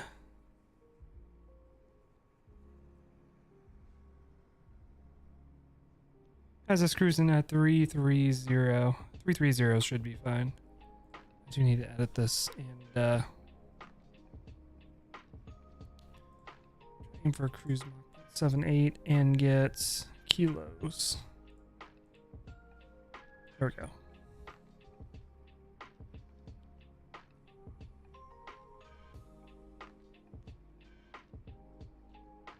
I'll pre-file this.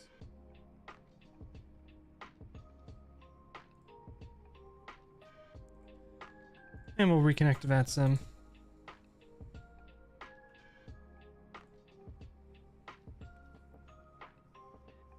We'll get the rest of that set up here in just a second. I'm gonna go get up, stretch my legs, and use the restroom, refill my drink and everything, get the overlay fixed up, and I will be right back in just a second. So if you're having a good time, you're enjoying what you're seeing, please subscribe. If you're over on YouTube, follow if you're over on Twitch.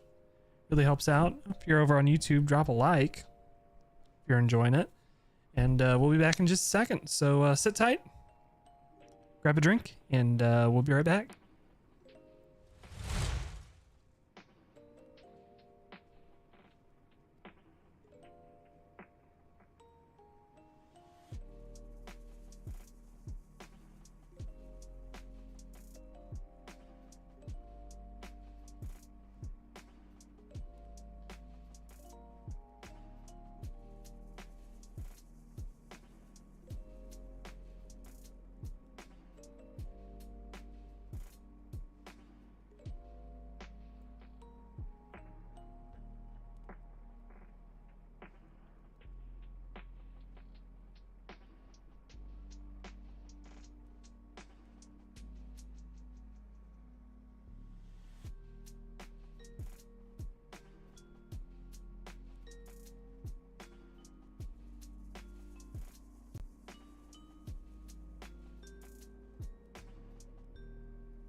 Alrighty, we are back.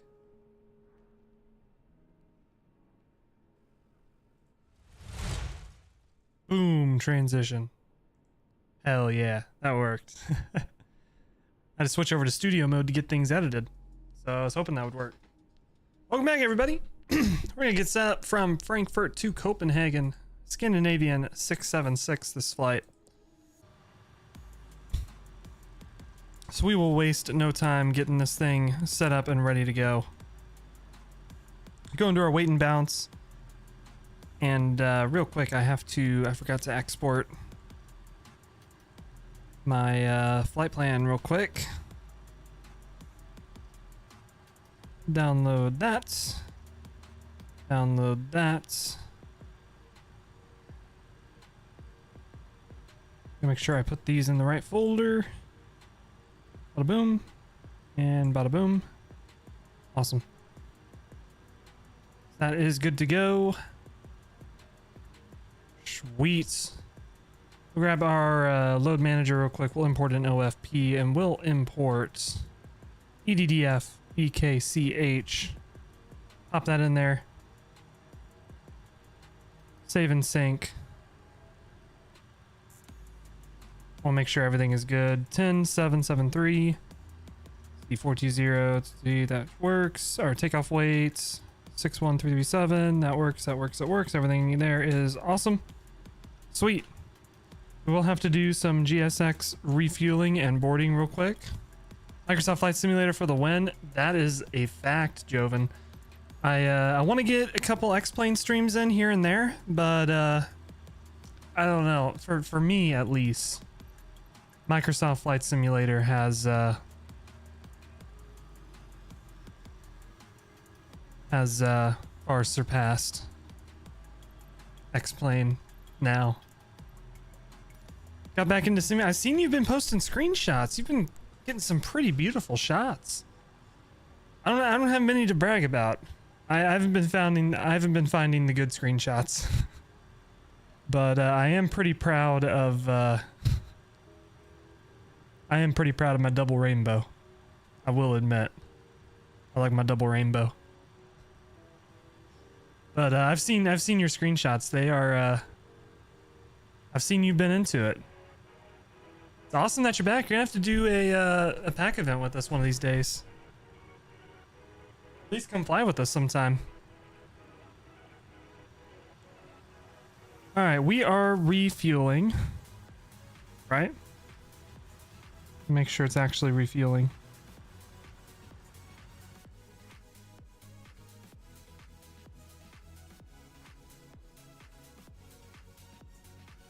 Here comes the bags. I did click refueling. Yeah, refueling service requested. Okay, so we can go ahead and get things programmed. Let's go to our init ref. We'll start off with, we'll just start at the beginning. Ident, all that should be good. Position initialization, that's also good. We'll go to our routes. Runway 07 center via November North, November, Lima to 0. There's somebody taxiing here at Frankfurt. I wonder if we can take 07 center. If memory serves me correct, one of these runways does not have any departures out of it.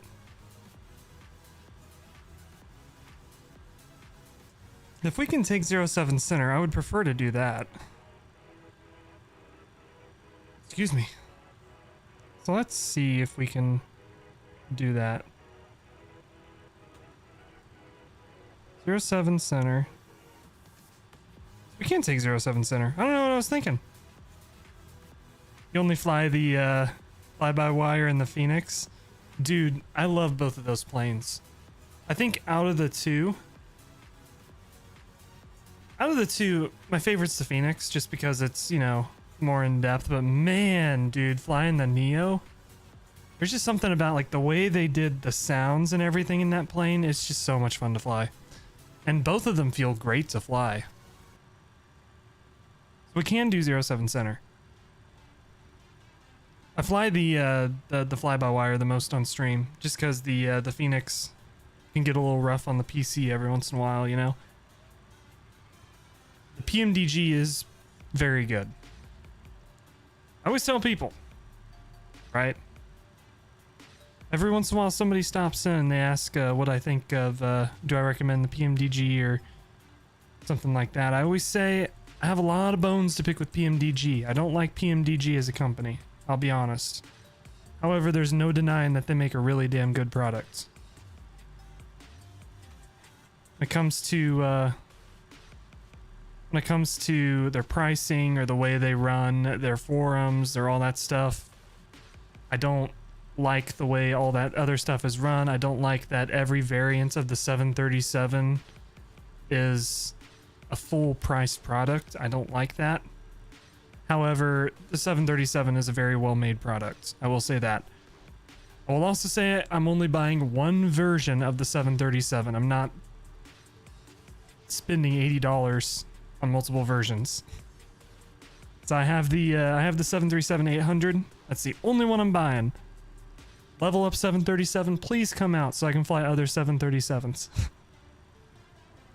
It's the same with the 777 when it comes out, because I would be willing to put money down that they're going to do the same pricing model, where everything is going to be full price for the 200, that same full price for the 300ER,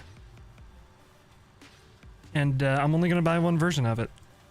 I can't justify spending that much money on different versions of the same plane.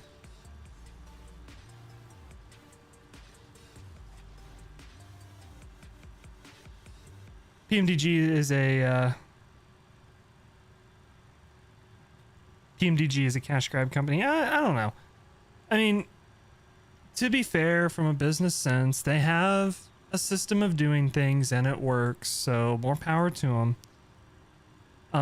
However, you know, I think there's better ways for them to make money that would be more ethical and more consumer friendly. Like the excuse for the reason why the 737s are priced the way they are is because it's cheaper to buy all of them in total. Well, it's only like $5 cheaper than the way they used to price it. So to me, it's like, you're not doing that to be cheaper. You're doing that to, I think the reason is they can extend how much money they're making off of it because they know most people aren't buying all the versions of the 737 right up front. Which, oh, more power to them. If that's the way they want to do it, more power to them, right? And like I said, there's no denying they make a great product. Everything else surrounding PMDG, I have questions on, but there's no denying they make a great product. And I would recommend, my recommendation would be, yes, I can recommend the PMDG 737. So, yeah. I see the fly-by-wire A380. I did. I'm very excited for it. I'm excited for it. What am I looking for? Fuel. I keep getting distracted. 10.7/N. 10.7/N. Boom. That's good. We're cruising at 330. Let me get this plugged in real quick before I keep talking. It's hard for me to do numbers and talk at the same time. -8. Boom. Talking to me too. No. You're good. You're good, Joven. Yeah. So the fly-by-wire A380, I'm very excited about. But I also think AnyBuilds is out for blood against fly-by-wire. This fly-by-wire is making an A380. Fly-by-wire is developing an A380. They're developing an A350. They're developing an A320neo. And now they've also brought under their wing the A220 project by Synaptic. So AnyBuilds is becoming, in my opinion, the premier developer for Microsoft Flight Simulator. Which if it's going to be anybody, I'm glad it's AnyBuilds, because I actually freaking like AnyBuilds. All right, our takeoff weight 61377. We're gonna need that. I already forgot what I just said. 61377. 61377. Enter. But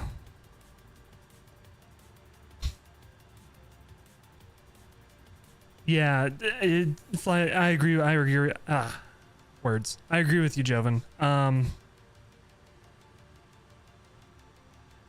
It's definitely, I love how fly-by-wire, it's such a great passion project, and I love the progress that they've made. And I have 100% complete faith that they're going to make a great A380.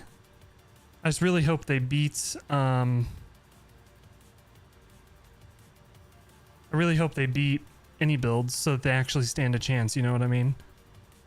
I still fly with Life and the rest? I do. It's right now it's really just me, Life, and Firewire.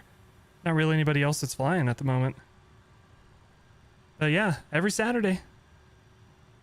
8:30 p.m. Eastern time. You should join, you should. Alright, let me explain what this condition means. So, this condition, when you're going in for a runway condition in this MD-80, what you would expect to see is dry, wet, ice, snowy, whatever. That's not what this is. So the way this works is this condition is braking action. So you can set it to where you have like medium braking action. You have good braking action. You have poor braking, so that would be like ice. Right? So just because it's misting right now, it's very light rain, we're going to have good braking action on the runway. It's not going to be dry. It's going to be good braking action. So that's what that means. Flap setting optimum winds here at Frankfurt are 010 at 4. Outer air temperature is 4. QNH is 1002. Any ice is going to be on since we have visible moisture and we're under 10 degrees Celsius. So we can go ahead and hit calculate there. We have our takeoff speeds. It's too early for you? Man. I totally get it though. During the week I fly at like 10 p.m. Central Time. So if you ever want to join, your side of the world, that's probably a little bit better of a time for you. But if you ever get the chance to join us on a Saturday, you're more than welcome to come. 100%. Love the Phoenix because you can do the EFB physically on your iPad. I need to figure out how to do that because you can do the fly-by-wire CDU on your iPad too.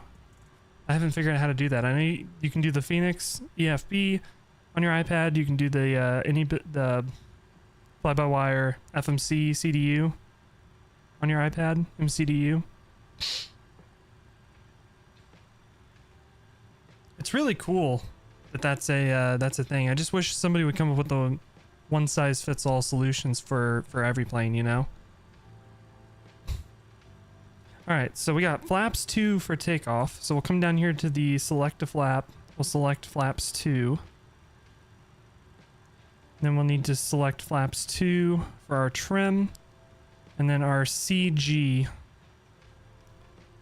is 13, our takeoff weight CG. So we need to plug in 13 down here as well. Then we can set our trim.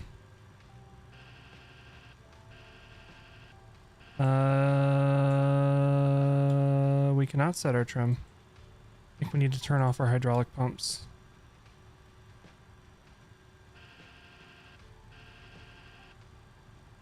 There it goes. Yeah. Depressurize the hydraulics, set our trim so when the hydraulics get pressurized, that's where the trim will go. There we go. So we need to line up the notches, and that is our takeoff trim. Set. Then we will grab our speeds, 137, 151, 160. 137, 151, 160. And then our flex temp is going to be 50. Same thing as before. We'll come down here, turn off our ART. We'll do take off flex 50, and that'll be set.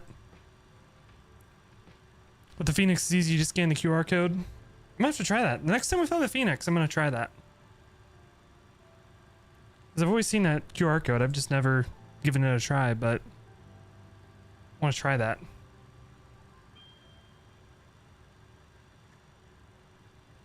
All right. Everything out here is good, it looks like. Boarding's done, refueling's done. We are good to go. We'll jump up here and we'll get the APU started. I hold the switch down until our APU dial starts spooling up. There we go. APU starting up. Everything there is good. So we don't have any ATC, so I'm not going to worry about top altitudes. We're just going to go straight up to cruise, which is flight level 330. Just sanity check. I want to make sure that that is good. And we're going to boost our cost index to like 80. Because I planned in the flight plan for a cruise of Mach 0.78, so we want to get as close to that as we can get. We'll set runway heading 066.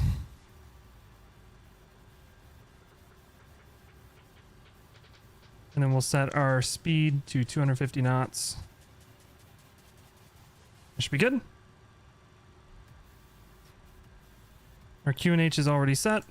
Get rid of the yoke so we can see our nav display. Just waiting for the APU to come on, and it is. With the APU air on, we'll get the the packs off, and then we'll use engine start B today. This flight to start the engine, and we'll get ready for the pushback. We'll do no de-icing because I don't want to sit here while GSX pretends to de-ice the plane. We'll check down here, get rid of the GPU. All our doors are shut. We are good, and we'll get the beacon on, and we are ready for pushback. Come down and get the pneumatic crossfeed valves open so we can start the engines. We'll go ahead and set our auto brake to RTO. Turn our hydraulic pumps back on. We got takeoff flex set, and we are good there. It's just a matter of waiting for GSX to do its thing. We can get moving.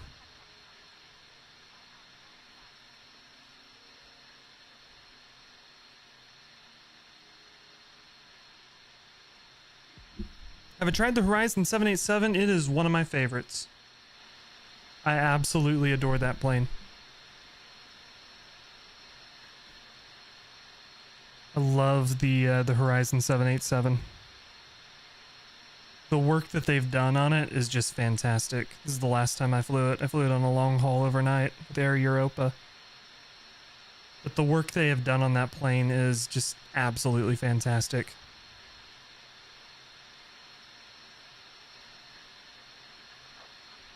I also like the Kuro 787-8.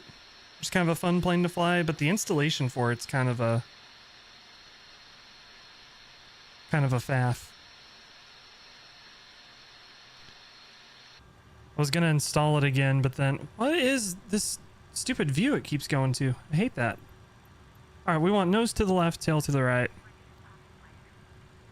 was gonna install it again, but it's just kind of a hard work to get it installed and then get sound packs installed because the default sounds for the default 787 aren't amazing. But no, the Horizon is great. All right, parking brake released.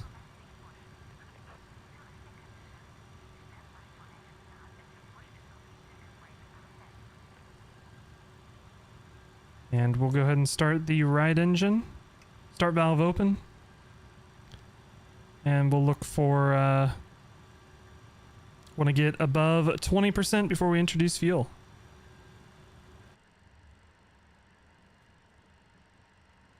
Where is GSX taking me? Please don't crash me into the building.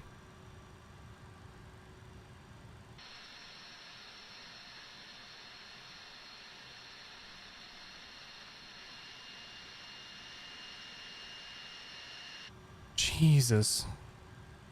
Alright, above 20%. Fuel coming on. Is that...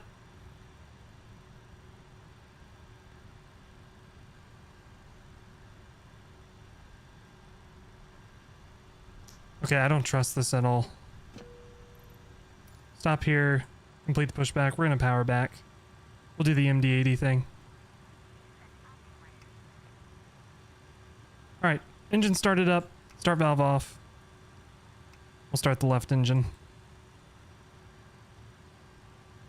I got a VCR. My grandpa used to work for Trans World Airlines. I got a VCR of him instructing how to do a power back with an MD-80 from the ground cruise perspective.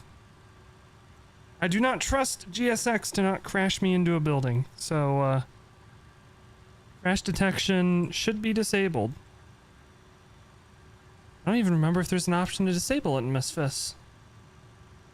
But if there is, I disabled it.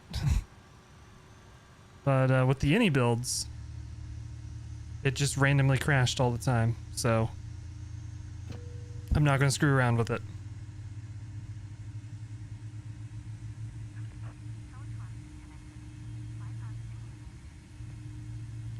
The beautiful sound of those JT8Ds spooling out.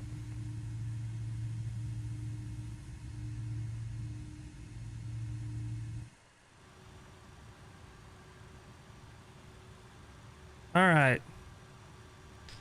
Engines are on the buses. We'll get the start valves off. We do not want to leave these on because the engine will blow up on takeoff. We do not want to screw around with that. Get the packs on. Vape Nash. Unfortunately, it's one of these vices I need to kick one of these days. Alright, seatbelt signs on, parking brakes on, APU gen off. Those are 2 master warnings. Those are fine. Turn our pneumatic crossfeed valves off, and let's go ahead and do the power back. So power back. Let me show you how to do this. So you're going to release the parking brakes. Stand on the brakes. Put the engines into reverse. Release the brakes. And you're going to start rolling backwards. Now something you need to keep in mind is you do not want to slam on the brakes while you're going backwards. So once we get a good distance out, release the reverse thrust. We'll start moving forward. And just keep on moving. Because if you slam on the brakes while you're going backwards, you will put the plane on its tail.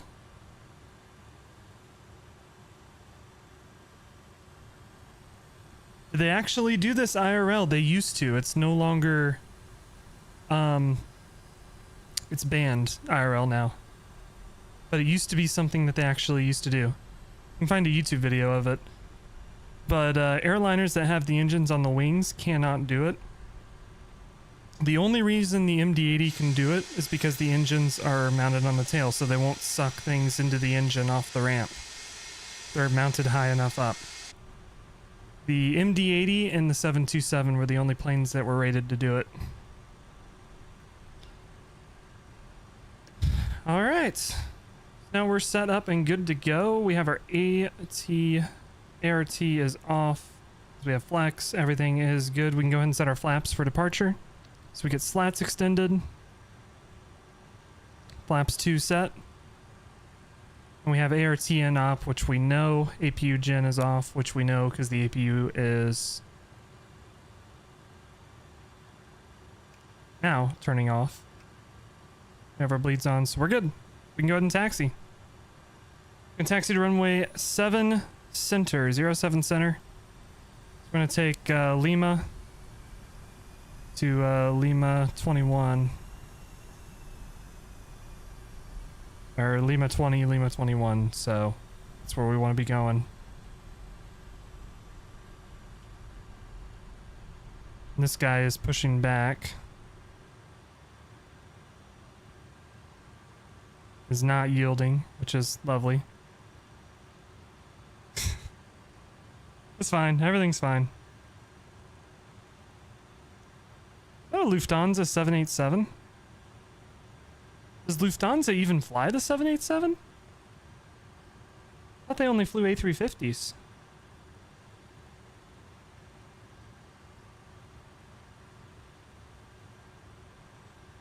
Yeah, they do. Okay. I did not. I learned something new. Well, we're waiting for this guy to push back.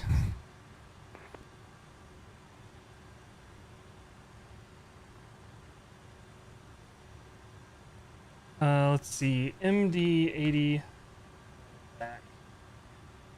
Here you go, Joven. This is the MD-80 power back. Real thing. Joven with the subscription.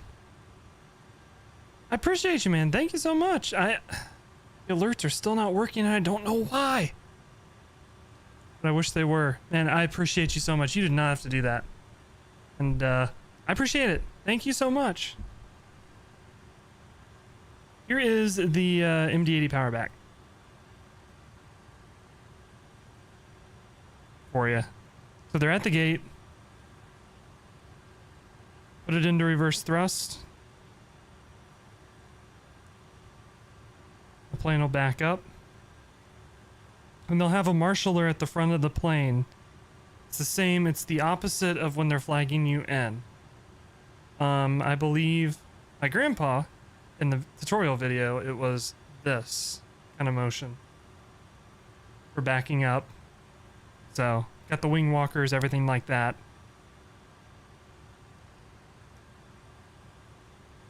You have the same kind of safety in place where you have people on the outside watching the plane while this is going on. But once they get back, then they put it out of reverse thrust and they don't press the brakes until they're going forward again.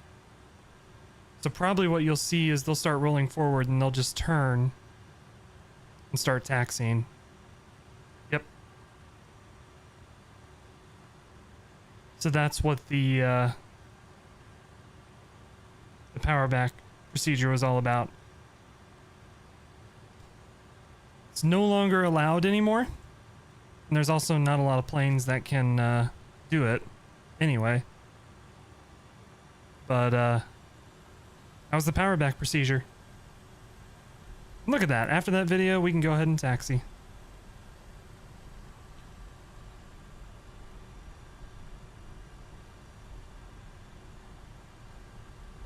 And we'll go ahead and make a Unicom call.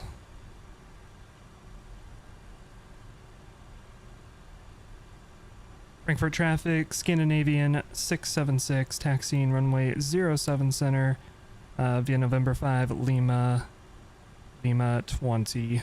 Frankfurt traffic.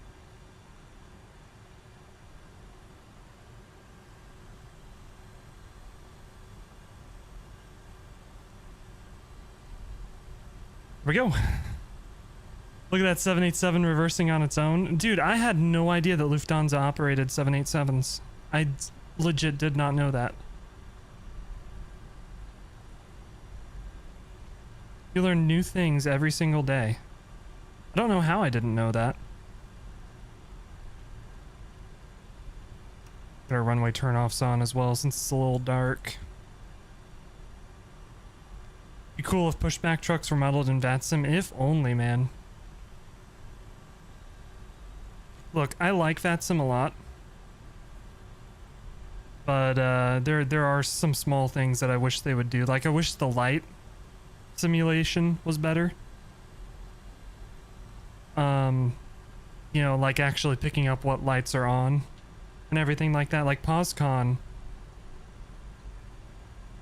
As much as POSCON is a dead network, let's be honest. Some of the stuff that they came up with how certain models work and everything like that. It's kind of cool. And then how they were able to pressure VATSIM into updating their codec was pretty awesome too. For a network that only has, for a network that the pack group flight makes up 100% of on our group flight nights.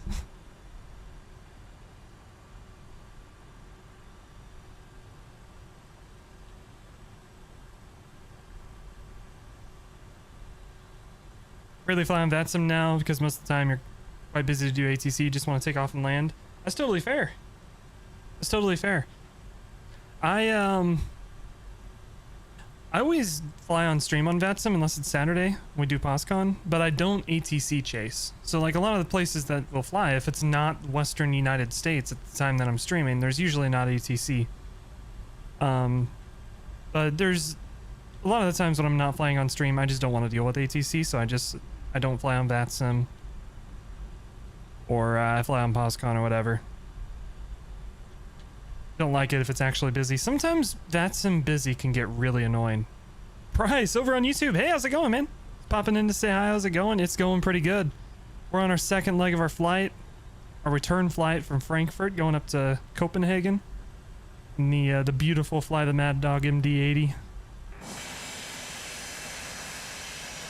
My favorite plane in the sim and IRL. Such a fun plane. It's got a beautiful livery. We're gonna do a little bit more external viewage once we get up in the air. We can turn the sound down, and this plane is very loud. We just got a little bit more of a taxi to go. This runway over here is the runway we're gonna take for takeoff.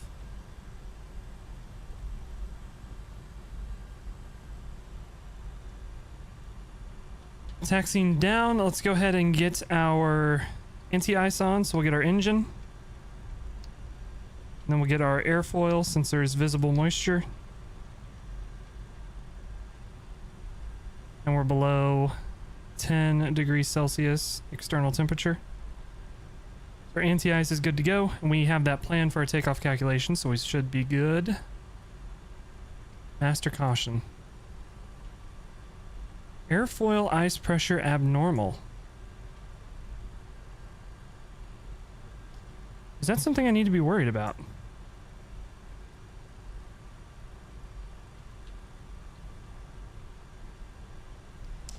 All right, chat, here we go. I'll do my new favorite thing. Let's see, abnormal emergency procedures. Is this in the QRH? It is. Airfoil ice pressure abnormal. I have to go find it though. Let's see if I can open this with Edge, regrettably, or with Chrome. There we go. Airfoil, anti-ice. Like I can't. Hopefully I can find this. In-flight engine restart. I am speeding down the runway, down the taxiway. APU no rotation. Tail comp. The rapid decompression. Hopefully we don't have to deal with that. Airfoil ice. There we go. Airfoil ice pressure abnormal.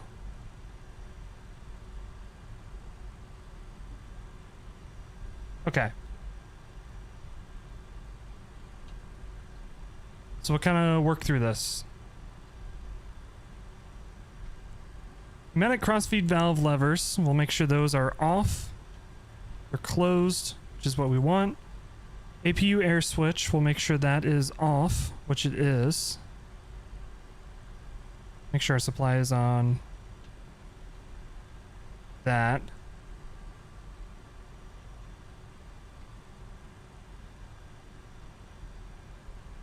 That is the only thing it has at the end of the checklist.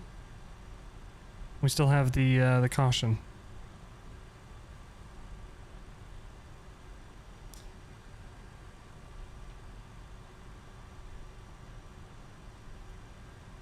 We'll come back to that once we get up in the air. It's not a master warning, so I'm not too worried about it. It's a pretty simple, it's a system that we're not really gonna need. Honor being my first sub A. I appreciate you, Price. I appreciate you, Price. We're getting places on YouTube, slowly but surely. All right, holding short. We'll go ahead and get some lights on. Get the toga switches pressed so we have takeoff. Get our strobe lights armed. Come down here. We need to get TARA. Arm our auto brakes. And take a look out here. Nobody on the approach. Nobody on the departure. Hop off to the shower. Hey, Price, thanks for hanging out. I will catch you later. Hope you have a great shower. All right. Let's get out of here. Frankfurt traffic, Scandinavian 676, taking off runway 07 center, the Maru 5 Echo departure. Frankfurt traffic. All right. Let's wake up the town of Frankfurt with our roaring engines. Double check, there's nobody at the end of the runway. We can't see the end of the runway. We already looked over there. We should be good. Go ahead and start the clock.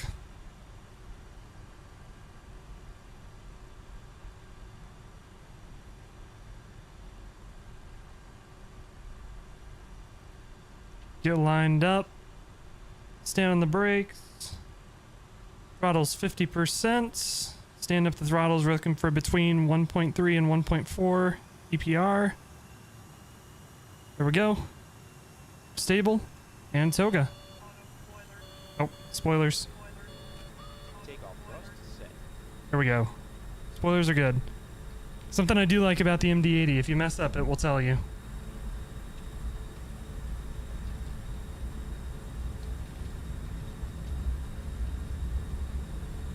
Alright.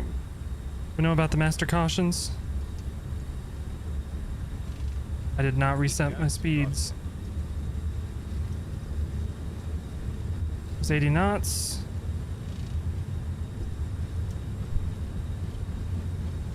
Turn the aileron into the wind a little bit.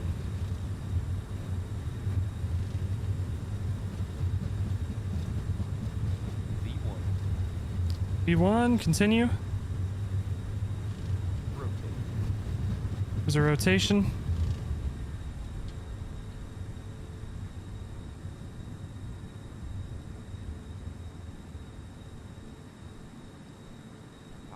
We're out of here. Gear up.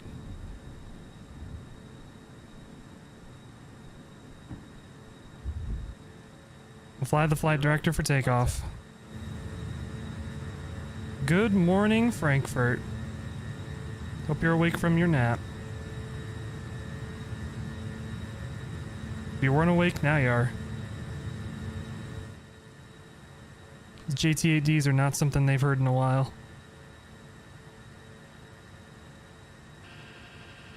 Alright, over 1,000 feet, we'll go ahead and go to climb power.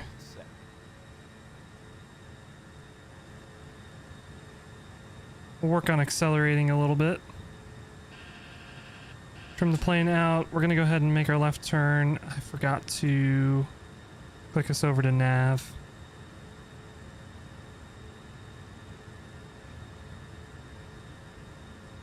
Am I using the FT Sim sound pack? I am. Flap 0 coming in. I am using the FT Sim sound pack, the full version. You have to subscribe to the Patreon to get, but this plane desperately needs a sound pack. Leonardo make a great plane, but they do not make great sounds. I'll say that. Slats retracted. Slats retracted. Our plane is clean. Just flying the flight director. I'm not worried about the vertical bar for the flight director. Go ahead and get our lights cleaned up a little bit. Having to work the trim a decent amount. Didn't have any Airbus auto trim. Working on getting on our flight path here. We're probably going to hand fly it up to 10,000 feet. I don't want to stall the plane. I mentioned this in the takeoff. I'm not sure why our flight director's not coming down to meet us. Because even if we go to VNAV, which we weren't in VNAV climb, but our flight director won't come down to meet us. So I'm not sure. I don't want to risk screwing around with it. It's probably, if I had to guess, probably don't use going straight to VNav like a 737 does. But either way, I'm perfectly fine hand flying it. It's 10,000. This plane is great to hand fly, so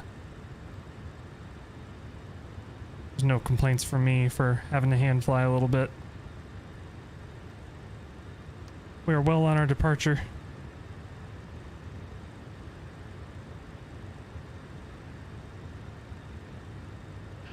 I'm going to trend out. There is our transition altitude. We'll go ahead and set standard baro, at least on this side.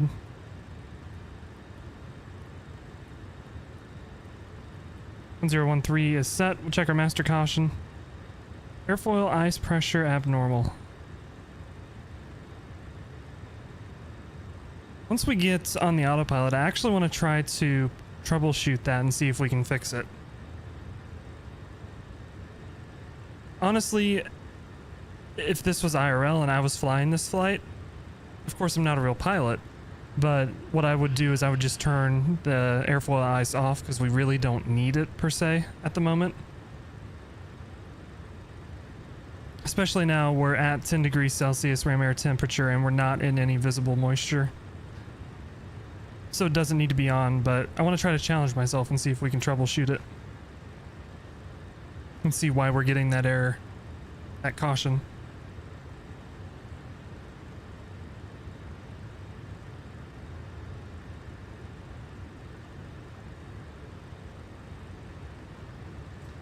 We're getting insufficient fuel. I wonder why.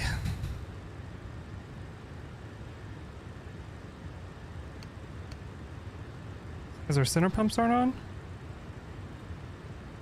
That might be a problem. Planned extra fuel for the flight.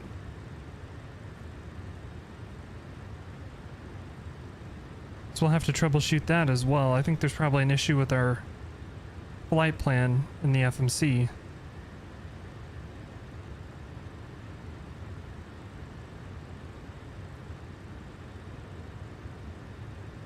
We could just go whack some more fuel in and call it good, but I want to kind of see if we can figure out why we don't have sufficient fuel. I'm gonna work on accelerating here. Still hand flying it. Gonna hand fly it through 10,000 feet and we'll meet the flight director in our acceleration and flip on the autopilot then.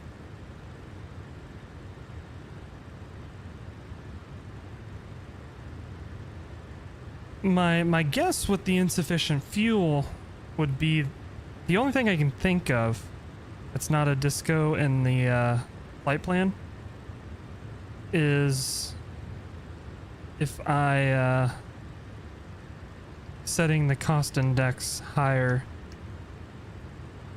destroyed our fuel burn, but even still that I don't think that would make that big of a difference. So I'm curious what the issue is going on there. Alright, our flight directors met us. We'll go ahead and go autopilots on. Now the autopilot's on and it'll work on accelerating. Slowly but surely. First things first, let's troubleshoot our fuel and see what's going on with that.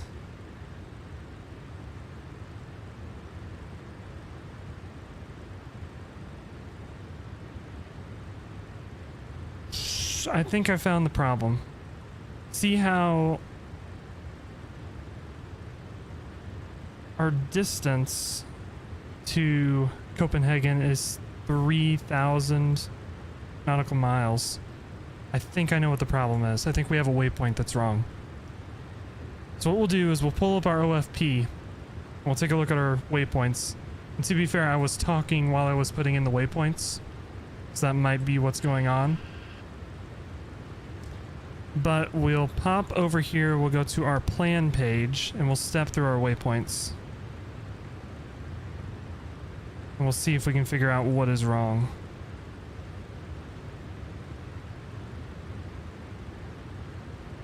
Found it. So it's this Elkin waypoint.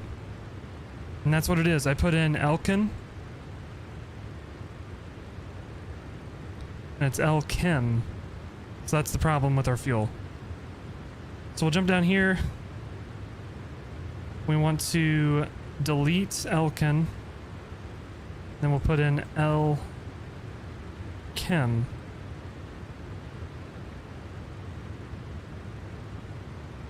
Pop that in there.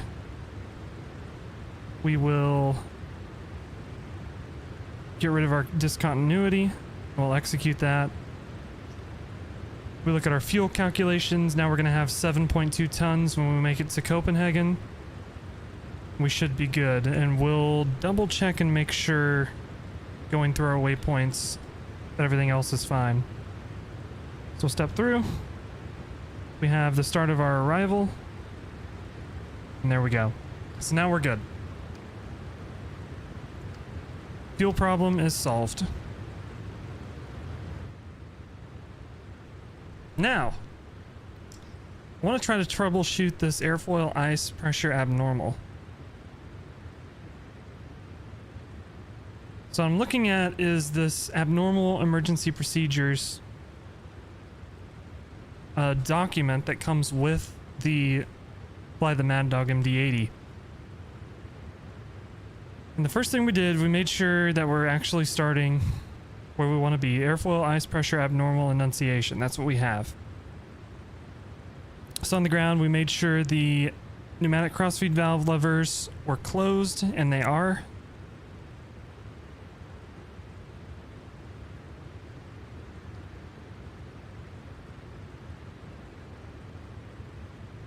Here we go. Made sure the APU air is off, and it is. So now in flight, airfoil ice protection switch. It wants us to turn it off.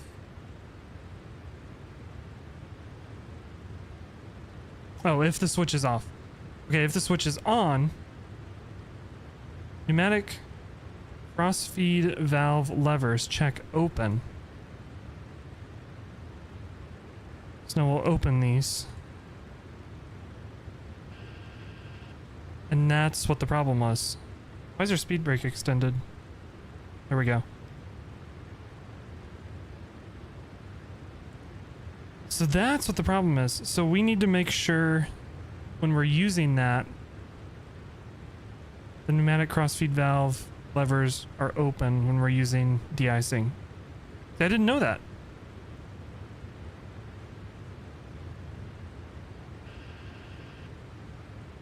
That solved that enunciation. So we need to make sure that the pneumatic press indicator is above 22 psi. Right now it's at 42, 44 psi. So that's what we want. And then the enunciation goes off, and we're good. If it were to stay on, we would turn off the ice protection, turn off the pneumatic crossfeed valves, and avoid icing. So basically, if it was still on, we don't have anti-ice on the wings anymore. Pretty much. It's cool. We figured that out. So we'll turn off the airfoil icing. We can turn off the engine icing too, since we're out of the clouds and everything, and then we can come back down and turn off our pneumatic crossfeed valves. We are good to go. We are well on our way.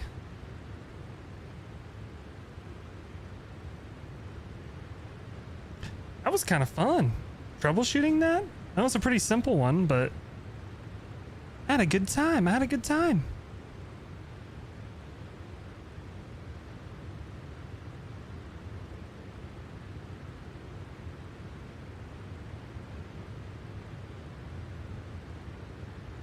So now we just gotta make our way along our routes.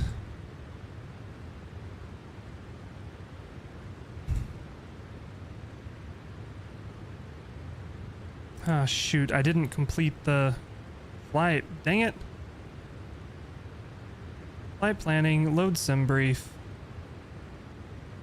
SAS, fly now. Whoops. Need to remember to do that. The new flight has started in Sim Toolkit. Awesome. Awesome, awesome, awesome.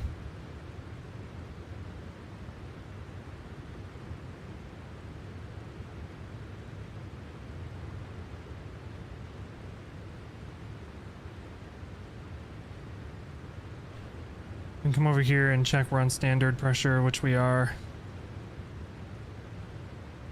Everything is golden.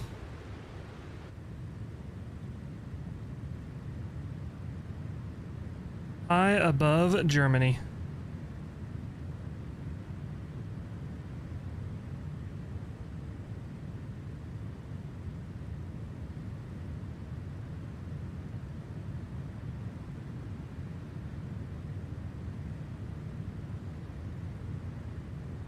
Is there any P3D news? This website has P3D as a news option. P3D still exists.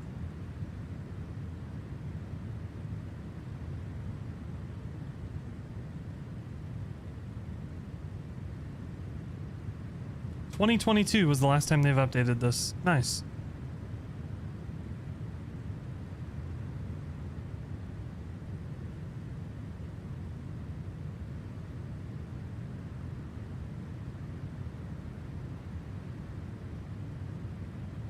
We read this Walker Air Transport one on stream. That was a pretty funny one.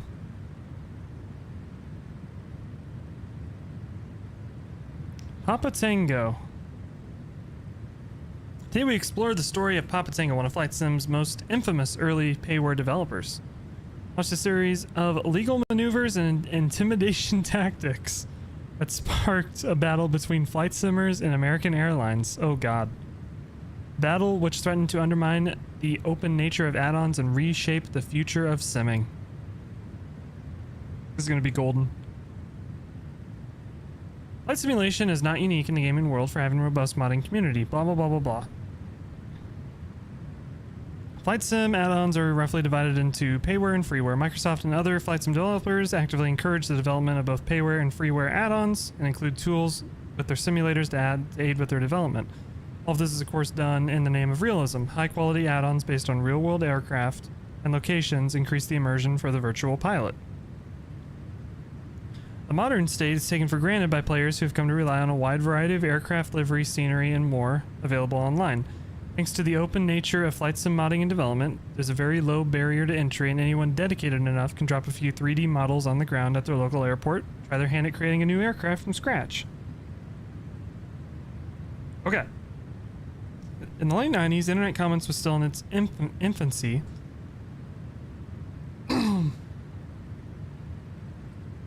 So most payware flight sim add-ons were distributed in box copies available at retailers. Everything like that. So anyone airline flying with authentic air traffic control from Microsoft Flight Simulator 2000. Those turned off by the high price of payware could turn to the World Wide Web, where a robust community of developers and modelers created add-ons that were freely distributed via free ad-supported libraries such as VATSIM and Microwings.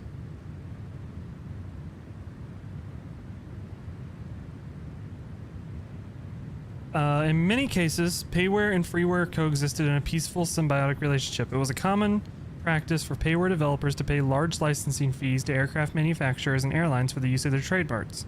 After all, these were commercial products.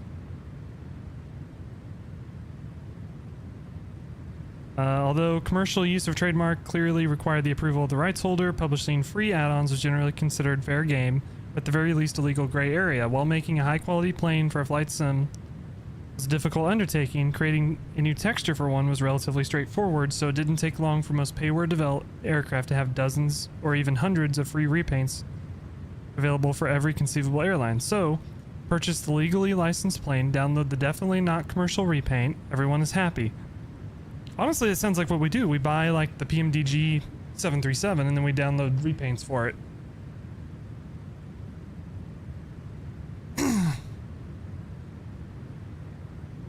Okay. FlightSim forum and freeware library, FlightSim.com. Hey, we used to use that one.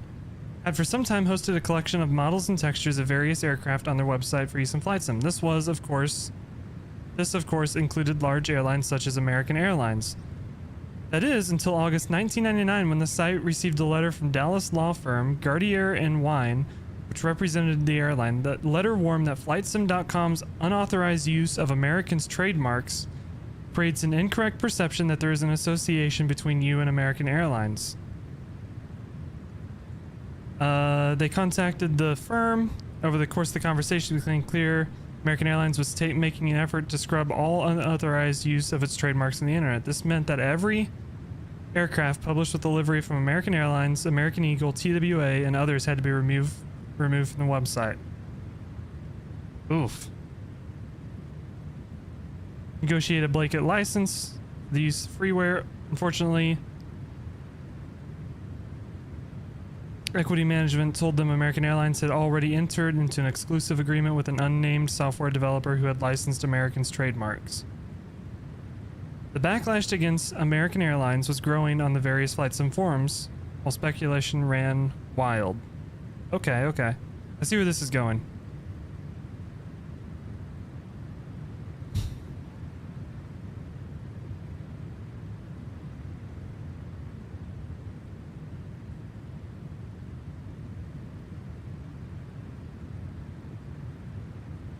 So probably, I don't want to read all this.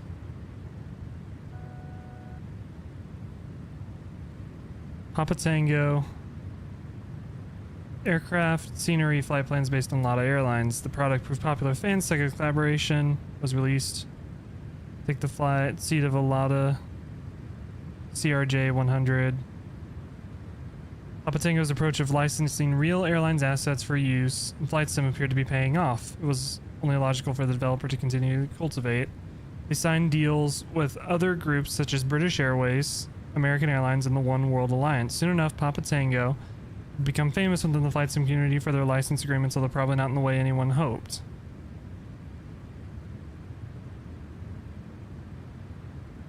I don't want to read all this.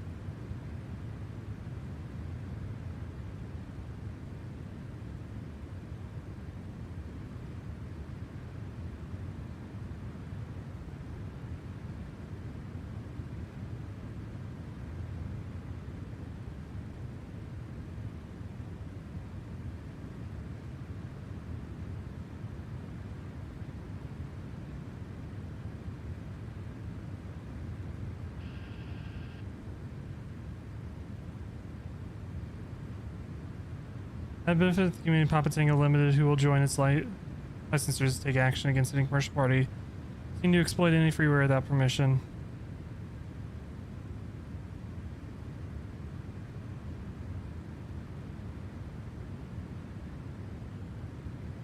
So this developer went to go take down any freeware that competed with them.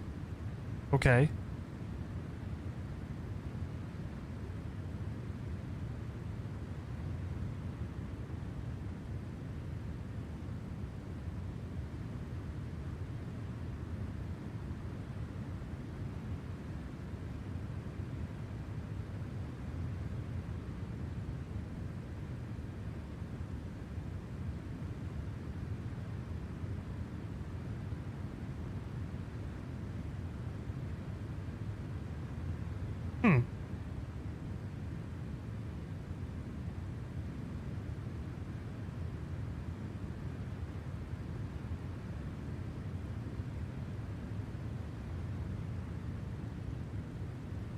So basically what this boils down to is this developer basically kind of directed these airlines to take down liveries that were hosted on websites that charge a premium fee. Interesting. And the backlash came back on the developer. Okay. These incident reports are pretty interesting. I'm a fan. I had no idea that happened, but that was long before my time where I was involved in like the online flight sim community.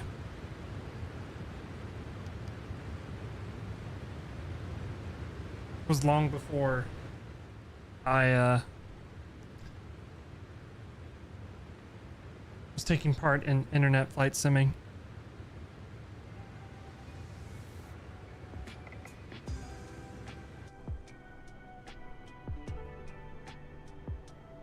Get you some external views of this bird.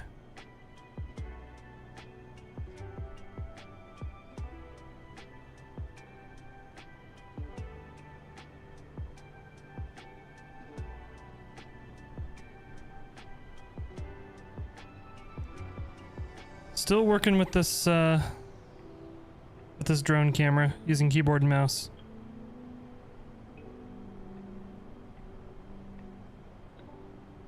It's a transition period. It's a transition phase.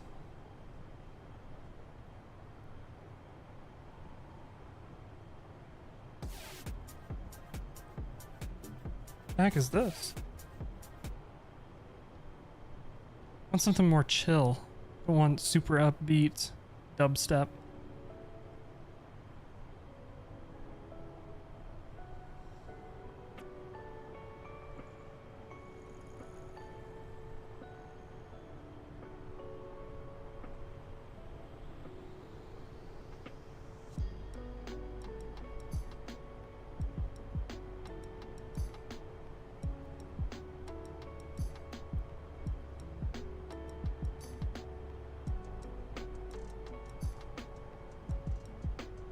I need to work on organizing my Discord.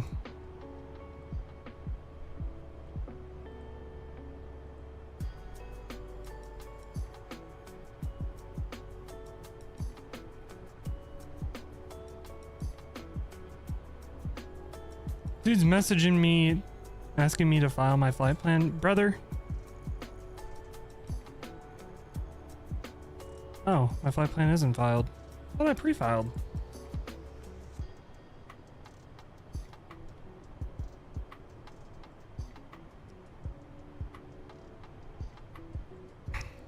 Fucking Europeans, man. I love you, Europe, but goddamn, leave me alone. Okay, pipeline filed.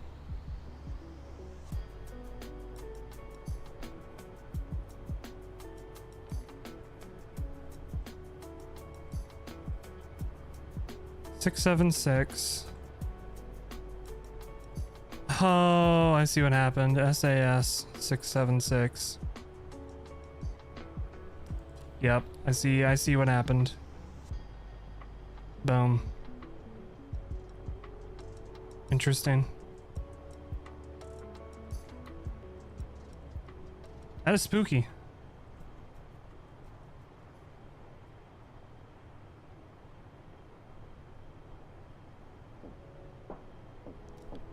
So it didn't file. Okay. Well, now it's filed, so. Where's this Lufthansa? Yelling at me for filing a flight plan. Yelling at me for not filing a flight plan.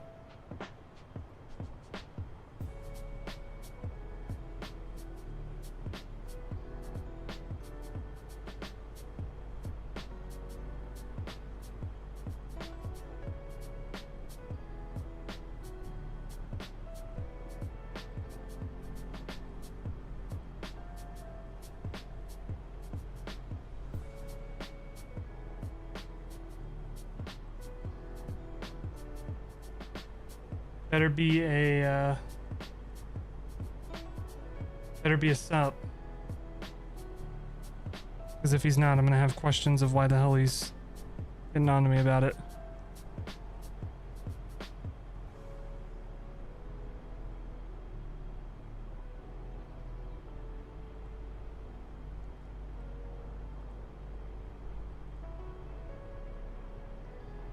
Oh, it's that dude who was pushing back, who started pushing back when somebody else was taxiing. It's the person who can't bother to check and make sure nobody's taxiing behind him when he's pushing back. Okay. I see. Appreciate it, Lufthansa 470. I appreciate it. Can you smell the sarcasm in my voice? Just kidding. Love you. Not really. Not really, just kidding. I'm not kidding, but I don't hate you, so it happens. I need my own I Heart VATSIM emote, but I need one that's sarcastic. Can I have ChatGPT make me an I Heart VATSIM emote that's sarcastic? Is that something it can do?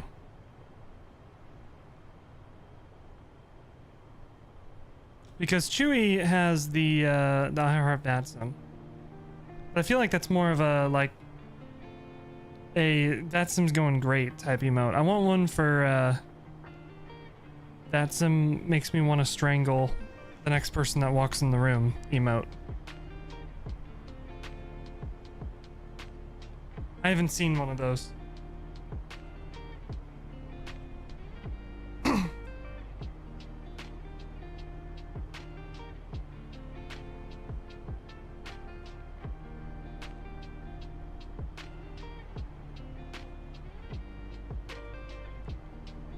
I apologize. This is what VATSIM does to me. It makes me an angry person.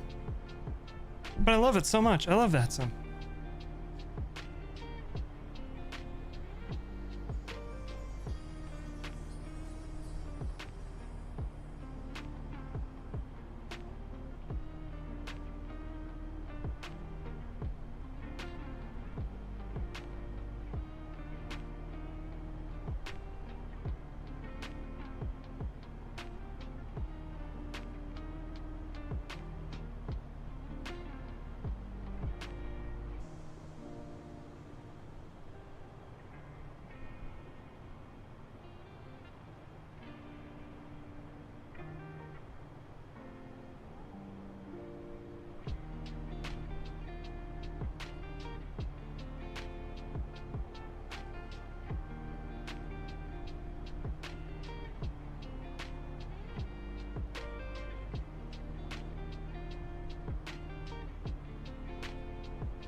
Doing math. I apologize. Math is done.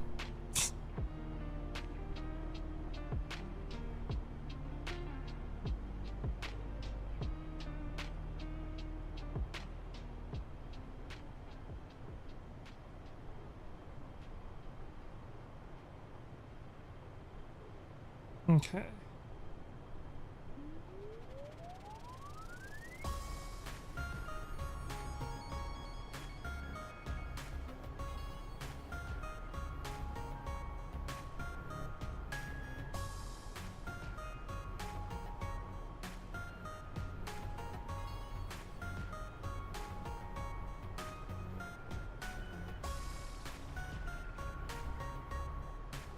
$294.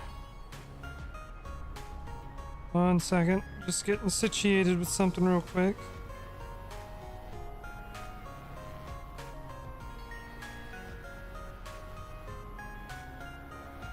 Gotta make sure I have my rent money. Make sure I have a place to live. Very important. Okay, that's situated. I don't know why this keeps rotating my camera. I need to bind buttons to rotate the camera so I can rotate it back.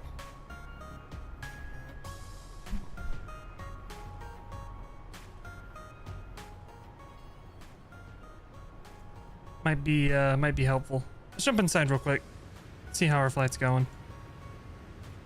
Looks like we're looking pretty good. We're coming up. Switching to about 80 miles from top of descent.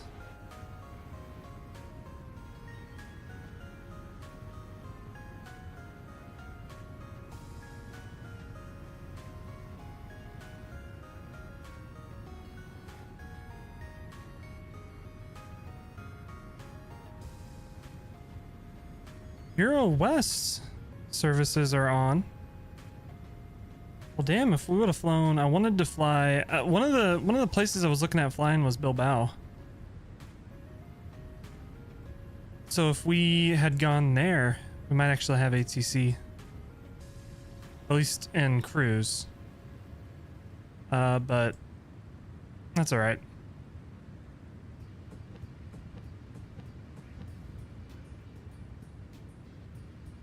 Either way, I'm enjoying the flight that we have. Nonetheless.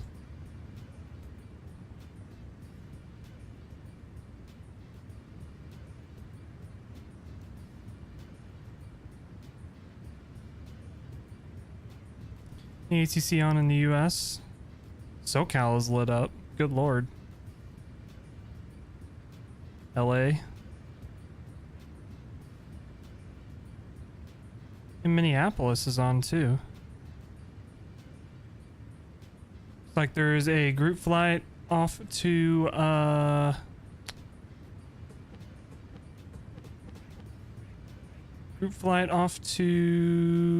St. Martin.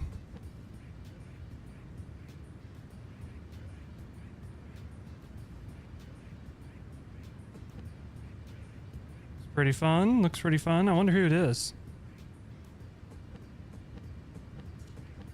I don't know. I don't know.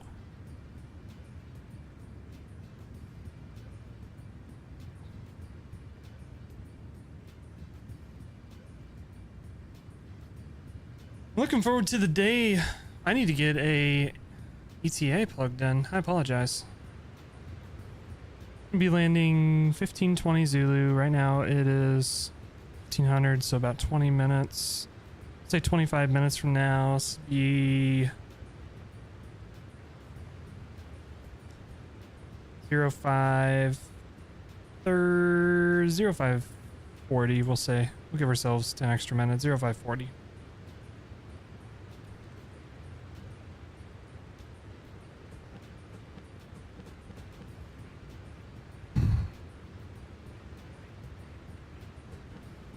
Zero 0540 Zulu with the ETA in there.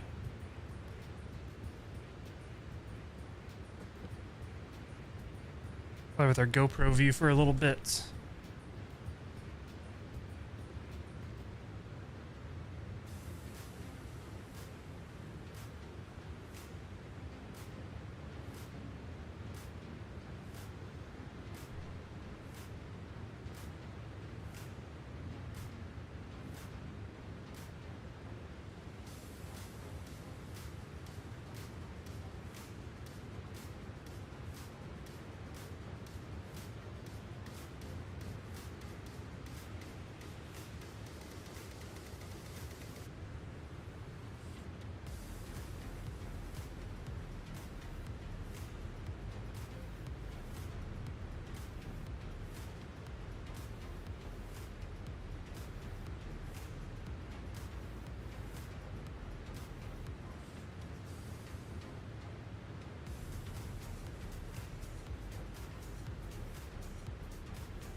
Nick Saban is joining College Game Day.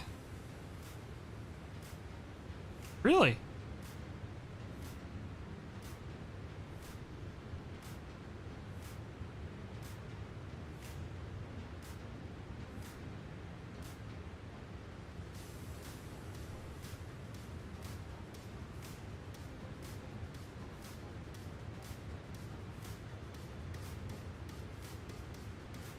Lee Corso. So Nick Saban's going to join Game Day. They're going to have 6 analysts. Saying Lee Corso might be his last year because it might be grooming Nick Saban to take a spot. Interesting. Okay. I'm excited for that. Now that Nick Saban's not the coach of Alabama, I can like him now.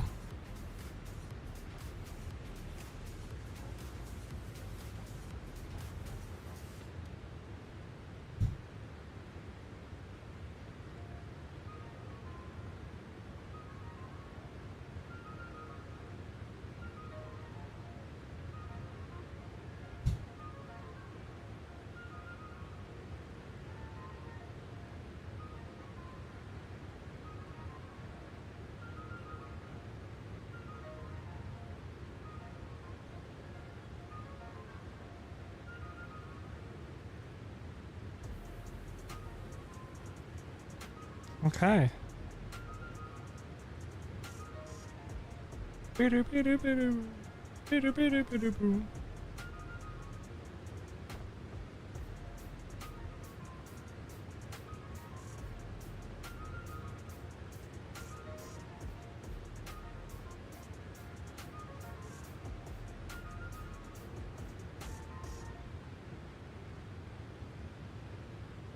All right. Well, I think we should go ahead and get set up for our arrival. No ATC we need to worry about in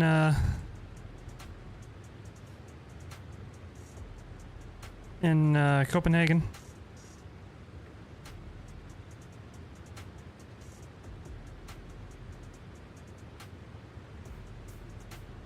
It's kind of weird because Euro West isn't showing up on my live map and some toolkit.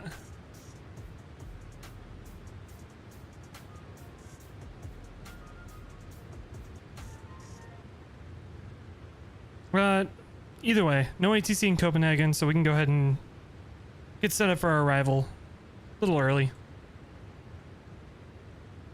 So we'll come in here, we'll check the winds. 250 at 13, so runway 22 right makes sense. We'll get ourselves an arrival.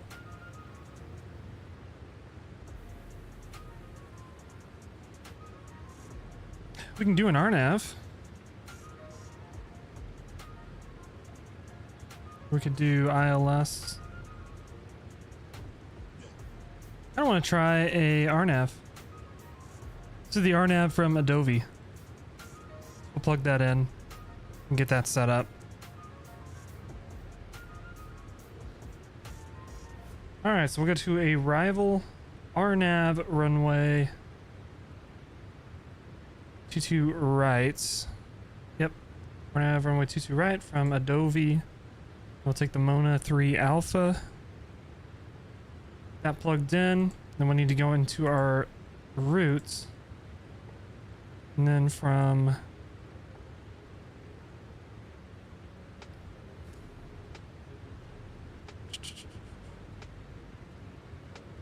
Dopam. Hold on.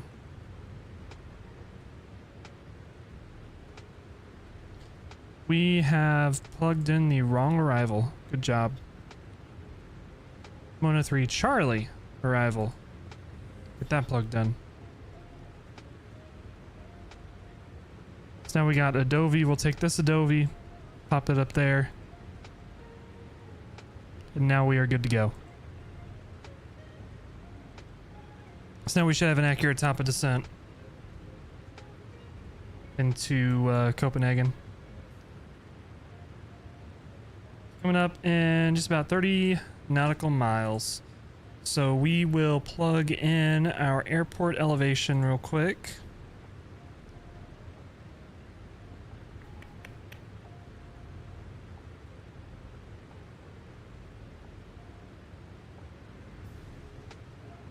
Which I don't have, apparently.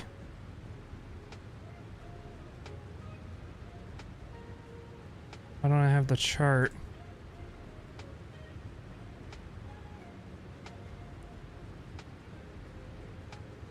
Let me sift through and find the actual chart here real quick.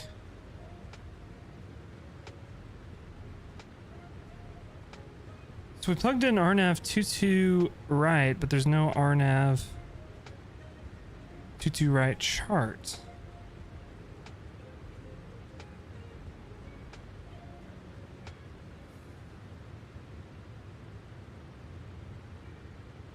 I wonder why that's the case.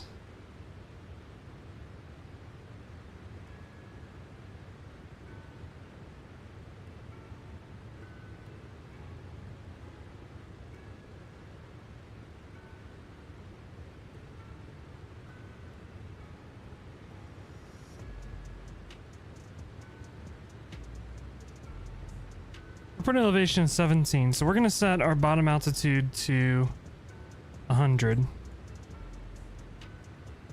Center fuel pressure low, we can fix that. Turning off our center fuel pumps. We'll set 100 feet for our descent. which will bring us right down to the airport. I'm gonna be interested in what it does, because there's no chart for the RNAV. Let's try this.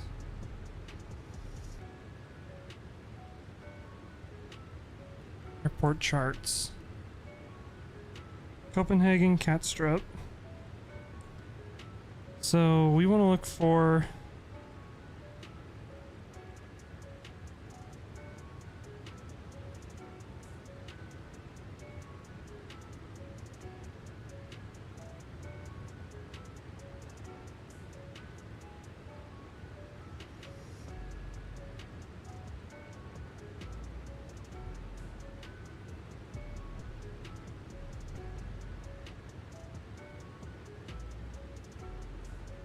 new SID stars. So let's try to find RNAV.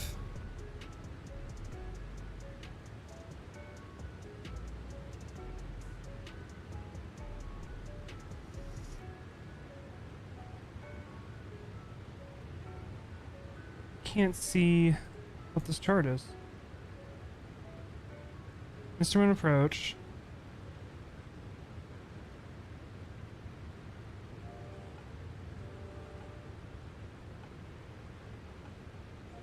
These are stars.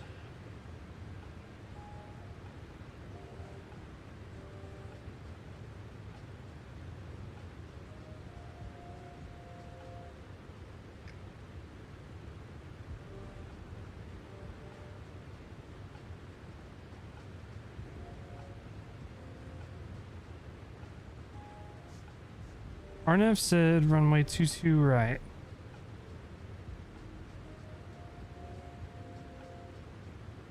Those are departures. Look for arrival.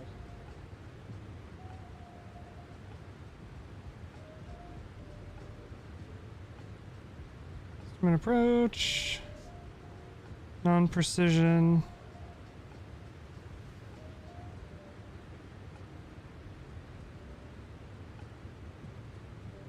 SDME.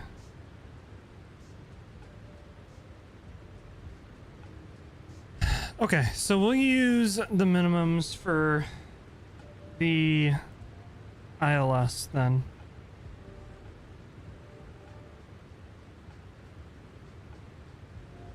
Which is going to be where Category C aircraft, so it's going to be 206. Airport elevation is 17 feet, so we can come up here.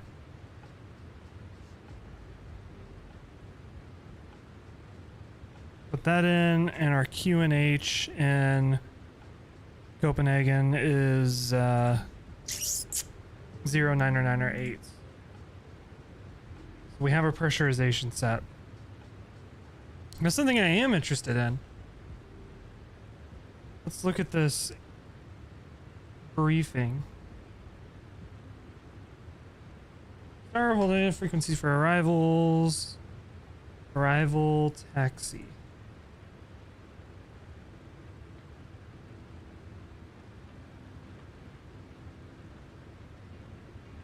Landing 22 right.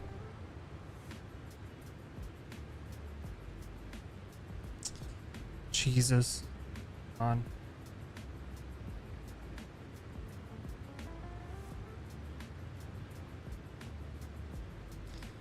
So we want to try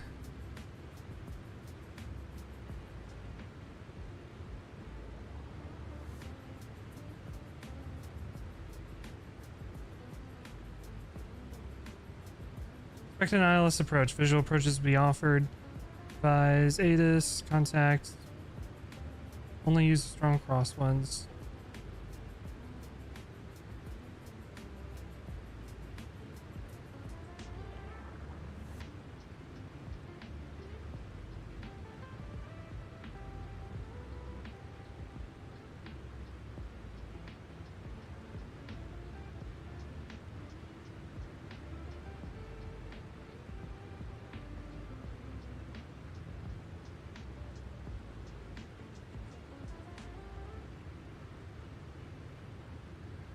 Let's give way to the aircraft in the main taxiway and taxi behind them.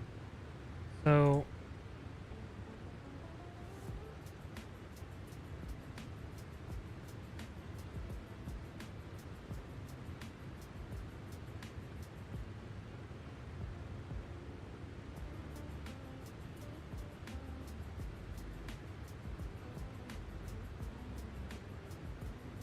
we'll vacate to the right and taxi back on Bravo, cross the runway, and we'll be into the gates, into the stands.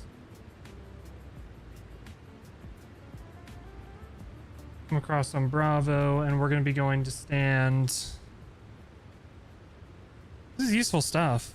I never really delve into this because there's never any like busy ATC while I'm on. I'm gonna be going to stand Delta 4, which is right here. Taxi straight in, cross over to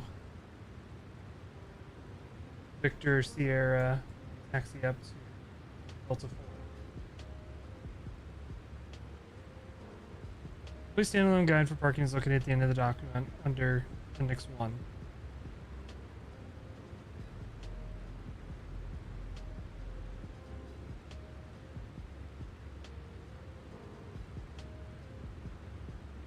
Push back.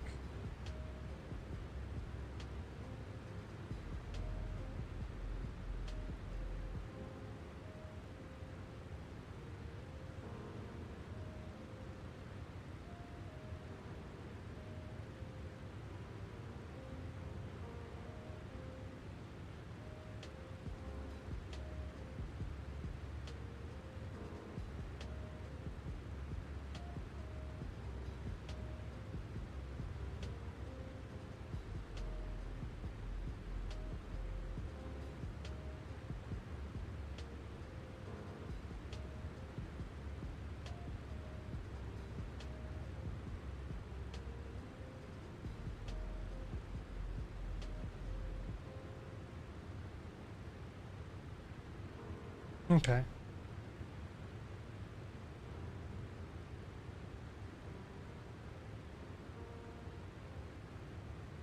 So we'll be going to Delta 4. Perfect. So we know our taxi route. We know all that.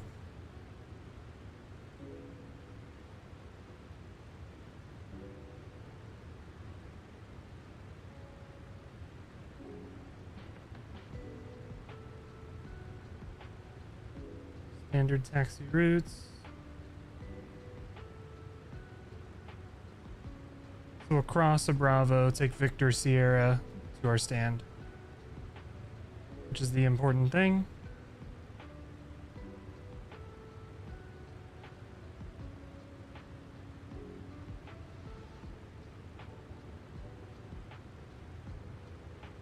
Cool. It's really awesome that Copenhagen provides all this. Never really see that kind of in-depth stuff with US airports, honestly. Wish we did.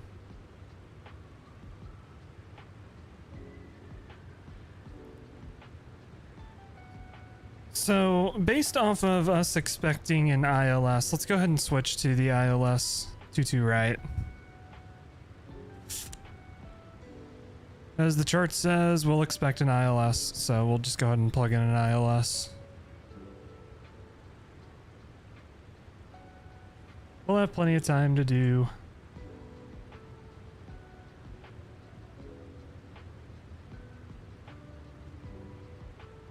our navs. So the ILS is plugged in. We'll go get the ILS here. It's gonna be 110.9 217.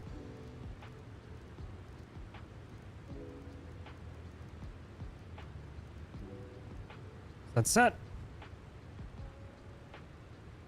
Our go around altitude is going to be 3,000. Let's go ahead and descend down to 3,000. It's going to be our altitude or intercept altitude anyway. That should be good. We'll just double check restrictions. We got max 250 at Nexo. And then CH for 3 below flight level 90. We should be able to make that. Definitely. Dovey below 220. Then we'll have vectors for below 4,000 at 220. Then we'll have vectors to CI 22R. We should be good. Boom. Drag required. Let's throw out some drag.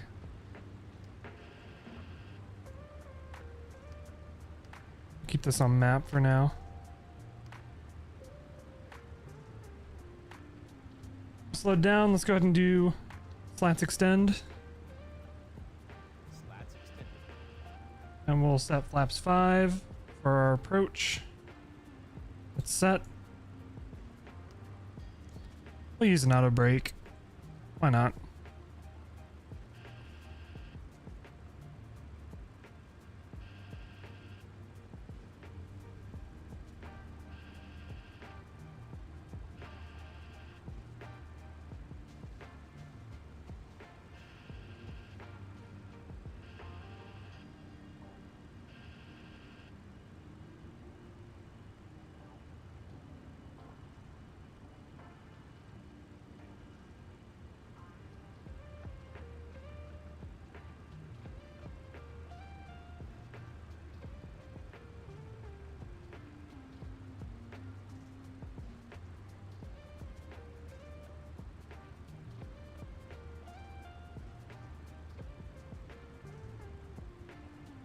Cool.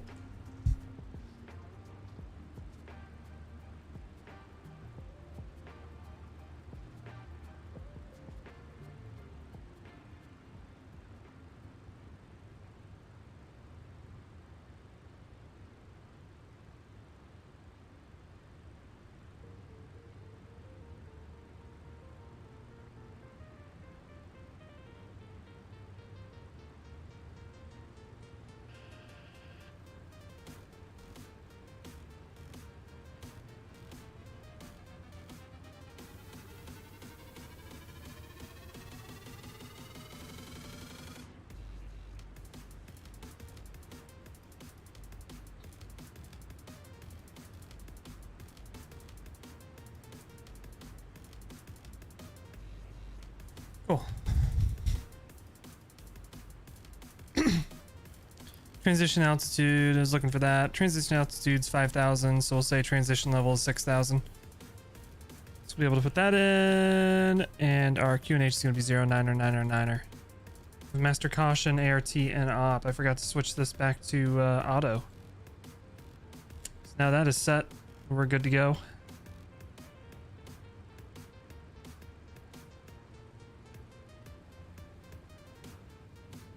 We are well on our way down.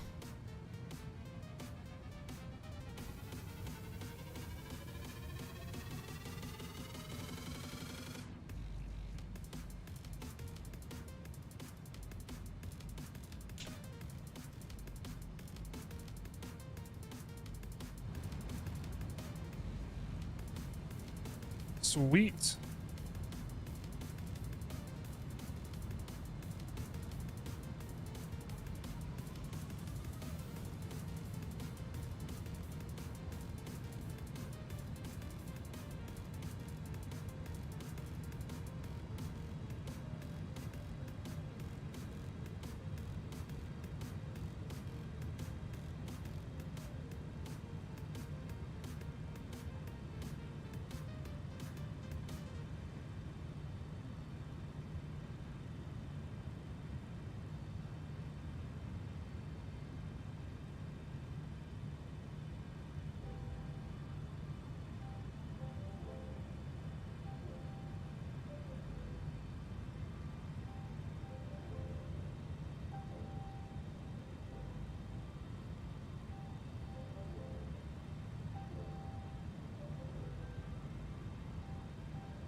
Taylor Swift sold one of her jets.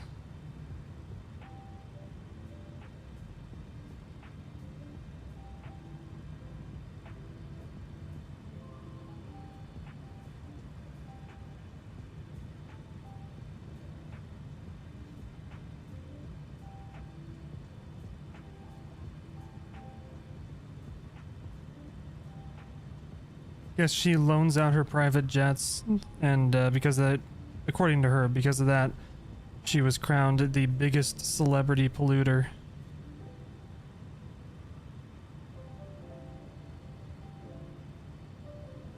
Because of how much her jet was flying.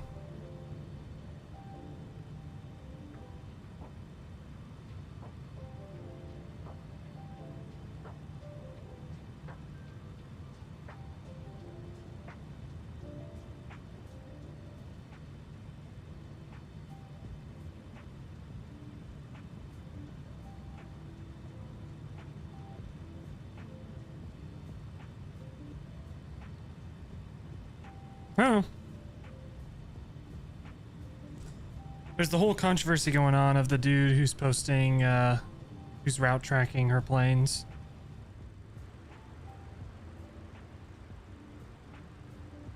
Oh, I think it's interesting stuff, but it's all public knowledge in the US. Plane routes and everything, so. Who knows? I think there's more important things in the world to get upset about, in my opinion. But to each their own.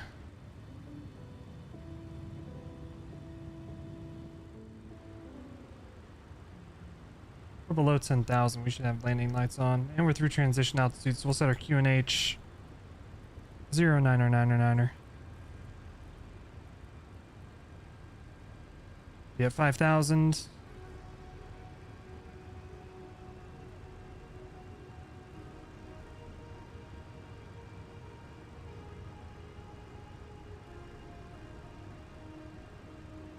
So we'll go vertical speed mode, we'll pull our speed back, 220 at our next waypoint, and we'll keep this descent coming.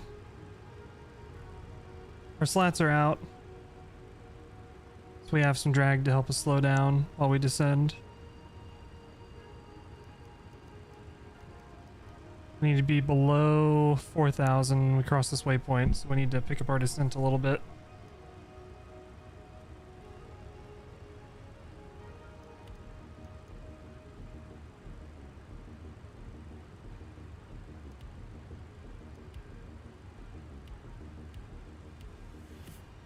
We should be able to be below 4,000 when we cross this. We'll make sure we actually get there. And we did. We'll bring our heading around. Once we cross the waypoint, we'll start our vectors in for the ILS. What's that, 305?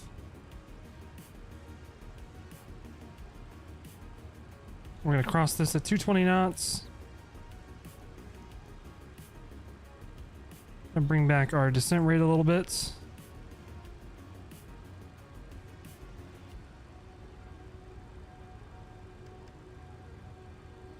Switch to vectors. Start slowing down a little bit more.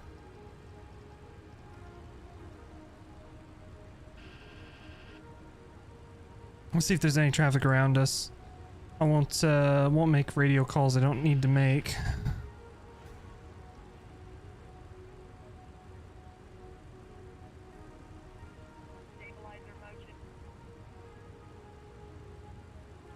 There's traffic at Copenhagen.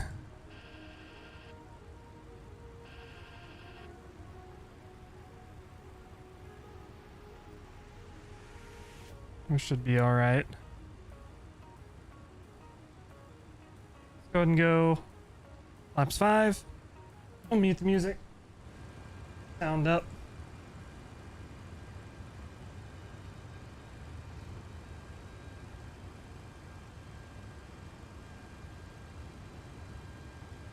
Go ahead and get our speed brake armed. We should be good for being set up to land.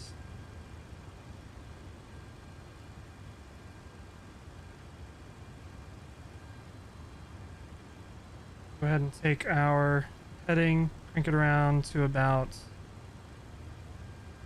oh, we'll do 265 for the intercept.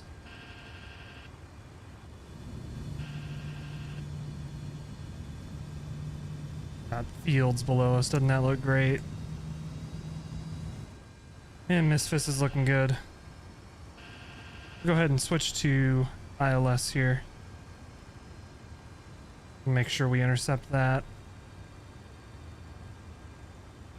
Be ready to press our ILS button as soon as our localizer starts moving in.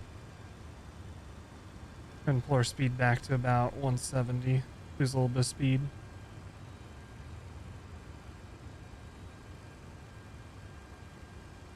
I'm just watching our localizer.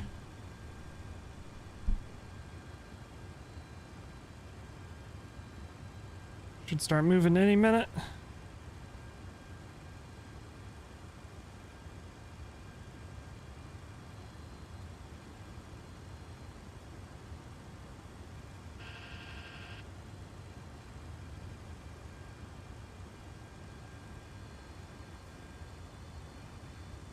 There it goes.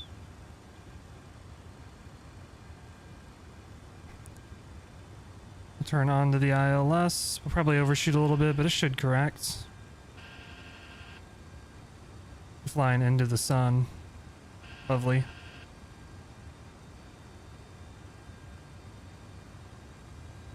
Couldn't go flaps 11. Help with our angle of attack a little bit.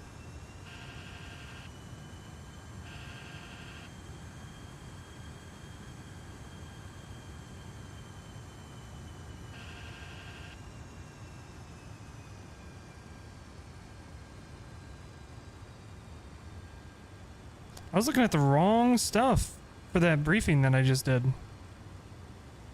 Amazing.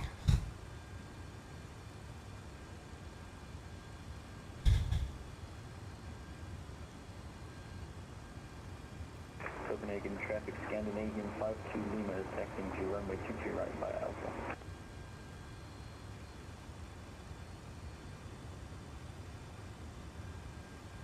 So they're taxiing to 22 right. We are on final for runway 22 right.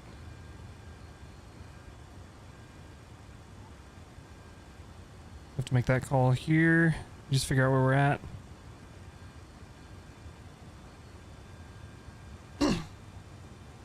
Copenhagen traffic, Scandinavian 676, MD-80 on a 9-mile final runway 22 right. Copenhagen traffic.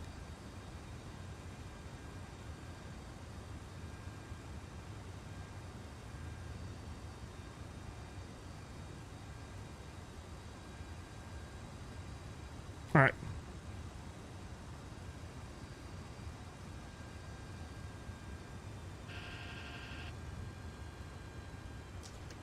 All our lights are on. We should be lit up. Get our runway turnoffs on. And our wing lights are on as well. 2,500. 2,500 feet. You're down. 134, so we're going to come in at about 140 again. Go ahead and set 140. Bring in another notch of flaps. Flaps 15. I just went straight to flaps 28, which is fine because that'll help us slow down.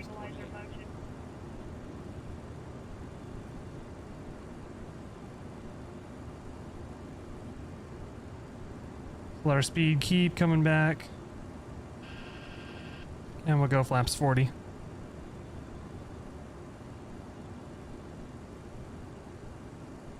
Flaps 40.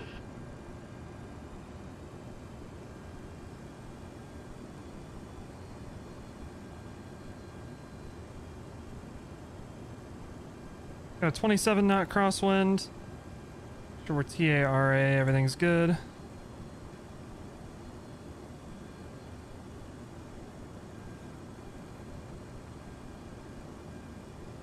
My throttles.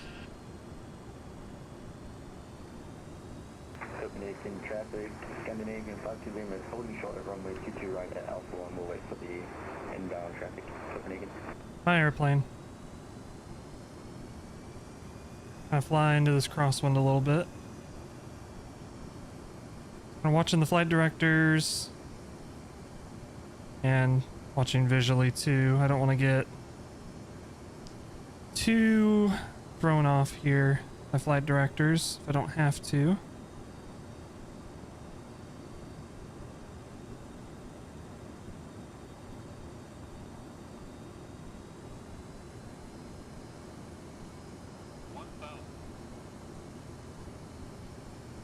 Thousand feet checked. Trimming it out.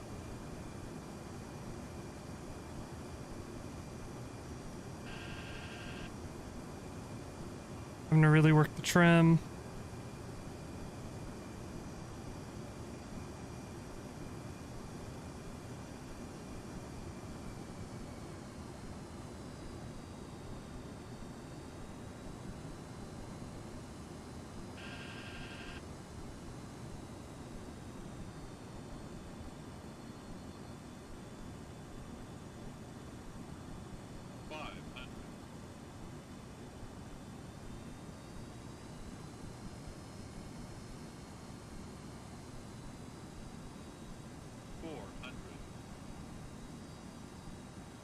We are looking good. Much better approach than the last one. There's minimums. Continue. Stabilize. Missed approach altitude set.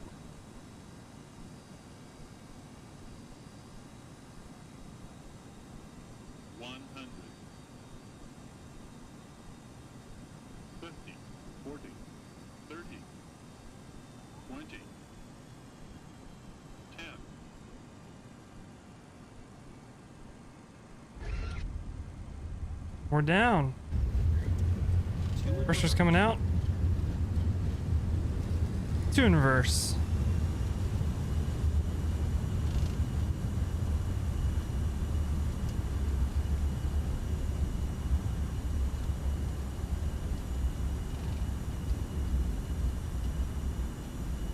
Gotta take this turn here and get out of the other guy's way.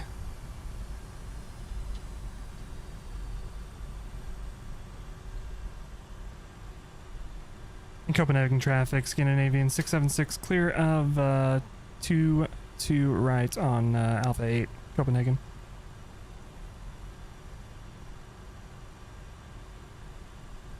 Copenhagen traffic, Scandinavian 52 Lima is landing at runway 22 right and departing via the Vita 2C departure, Copenhagen. Alright, let's taxi back. We made it. It's a minus 213, not too bad. Works for me. We'll get the flaps up. Speed brake's coming in. Go ahead and get the APU started so we don't forget.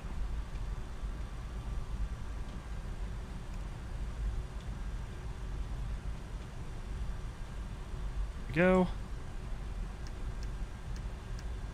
Our lights getting cleaned up. Strobe lights disarmed. Wing lights off. Get our TCAS transponder.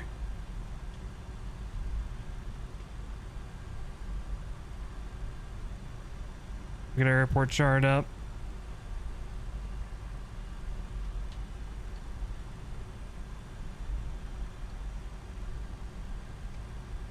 There goes that Scandinavian. And the A320. They're out of here.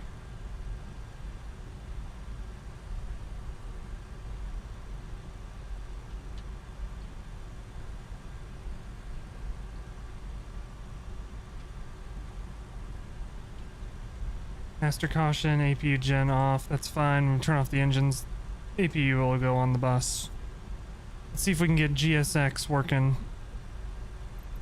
Gate D4 is where we want to go. Will be SAS and ground handling by SAS. So, it should work great.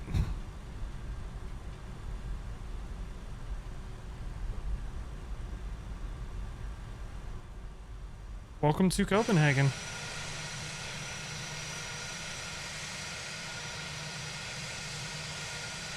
There's that other traffic off into the sunset.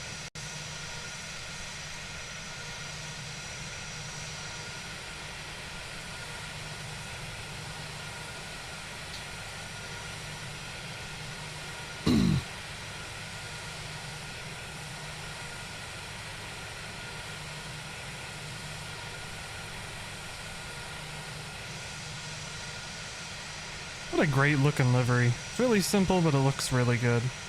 Love the way this livery looks.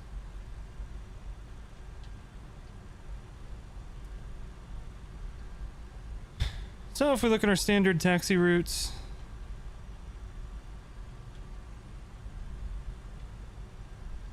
we're gonna take Alpha to cross the runway.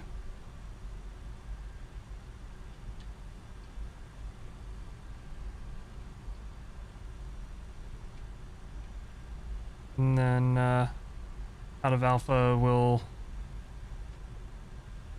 take Alpha across the runway, take Foxtrot, Victor to Sierra to our gate. That'll be the standard route. That should be good.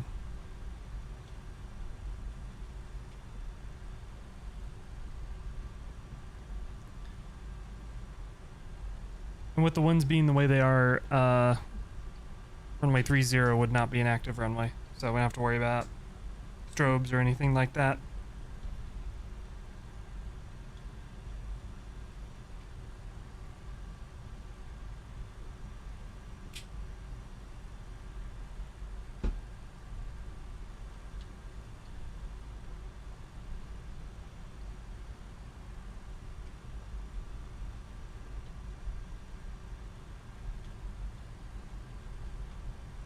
But we can just do a double check, make sure nobody is landing that way. Nobody's down this way either, so we are good.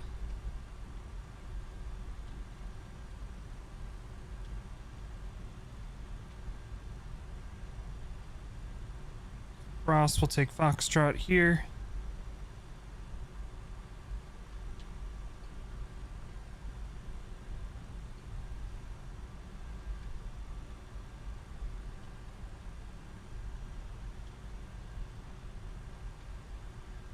We want to taxi into Victor.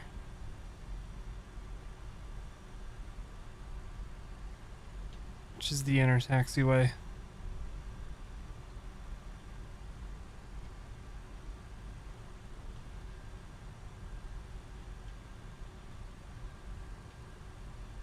We'll get to where we want to be on this taxiway.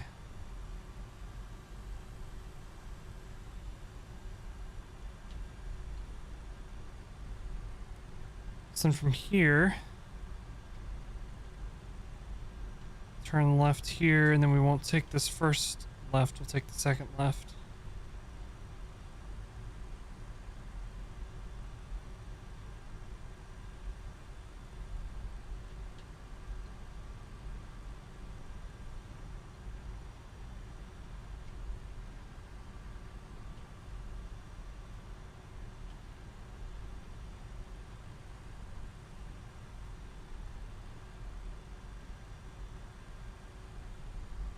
That's where we want to be, and our gate, our stand is right up here. Perfect. Hope you all enjoyed that flight. Thanks for hanging out.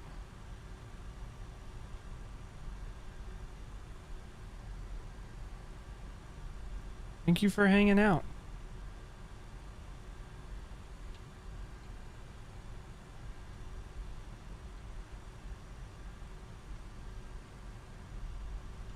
See if we can get a better view of where the line would be up here. There we go. There.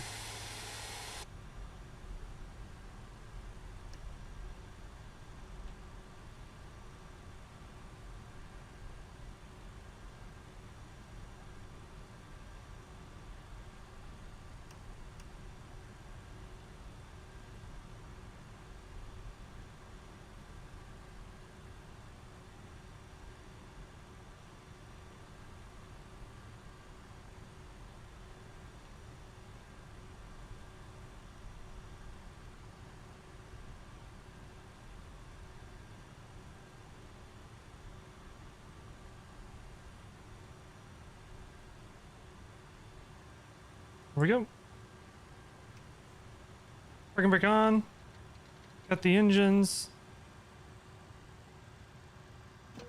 APU will be on the bus. Parked a bit askew. Well, you know what? I don't care. You didn't help very much, GSX.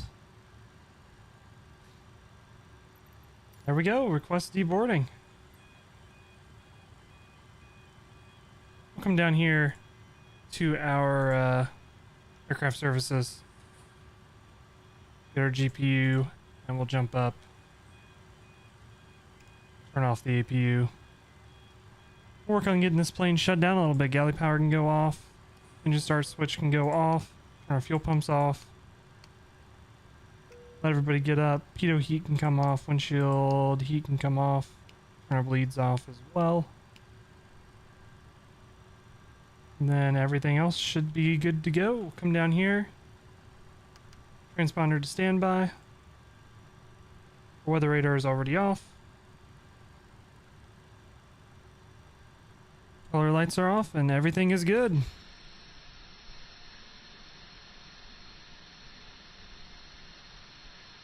Yeah, with the sun setting in the background. Thank you all for tuning in. I hope you all had a great time hanging out tonight. I appreciate you all stopping by. If you're not already, please follow on Twitch and subscribe on YouTube. I really do appreciate it. Thank you all for tuning in. I hope you all have a fantastic Thursday. We will be back, I guess, technically tomorrow, Friday nights, 10 o'clock p.m. I hope you all have a fantastic Thursday and Friday. Thank you for hanging out. As always, stay safe, stay healthy, and I will catch you all in the next one. We'll see ya.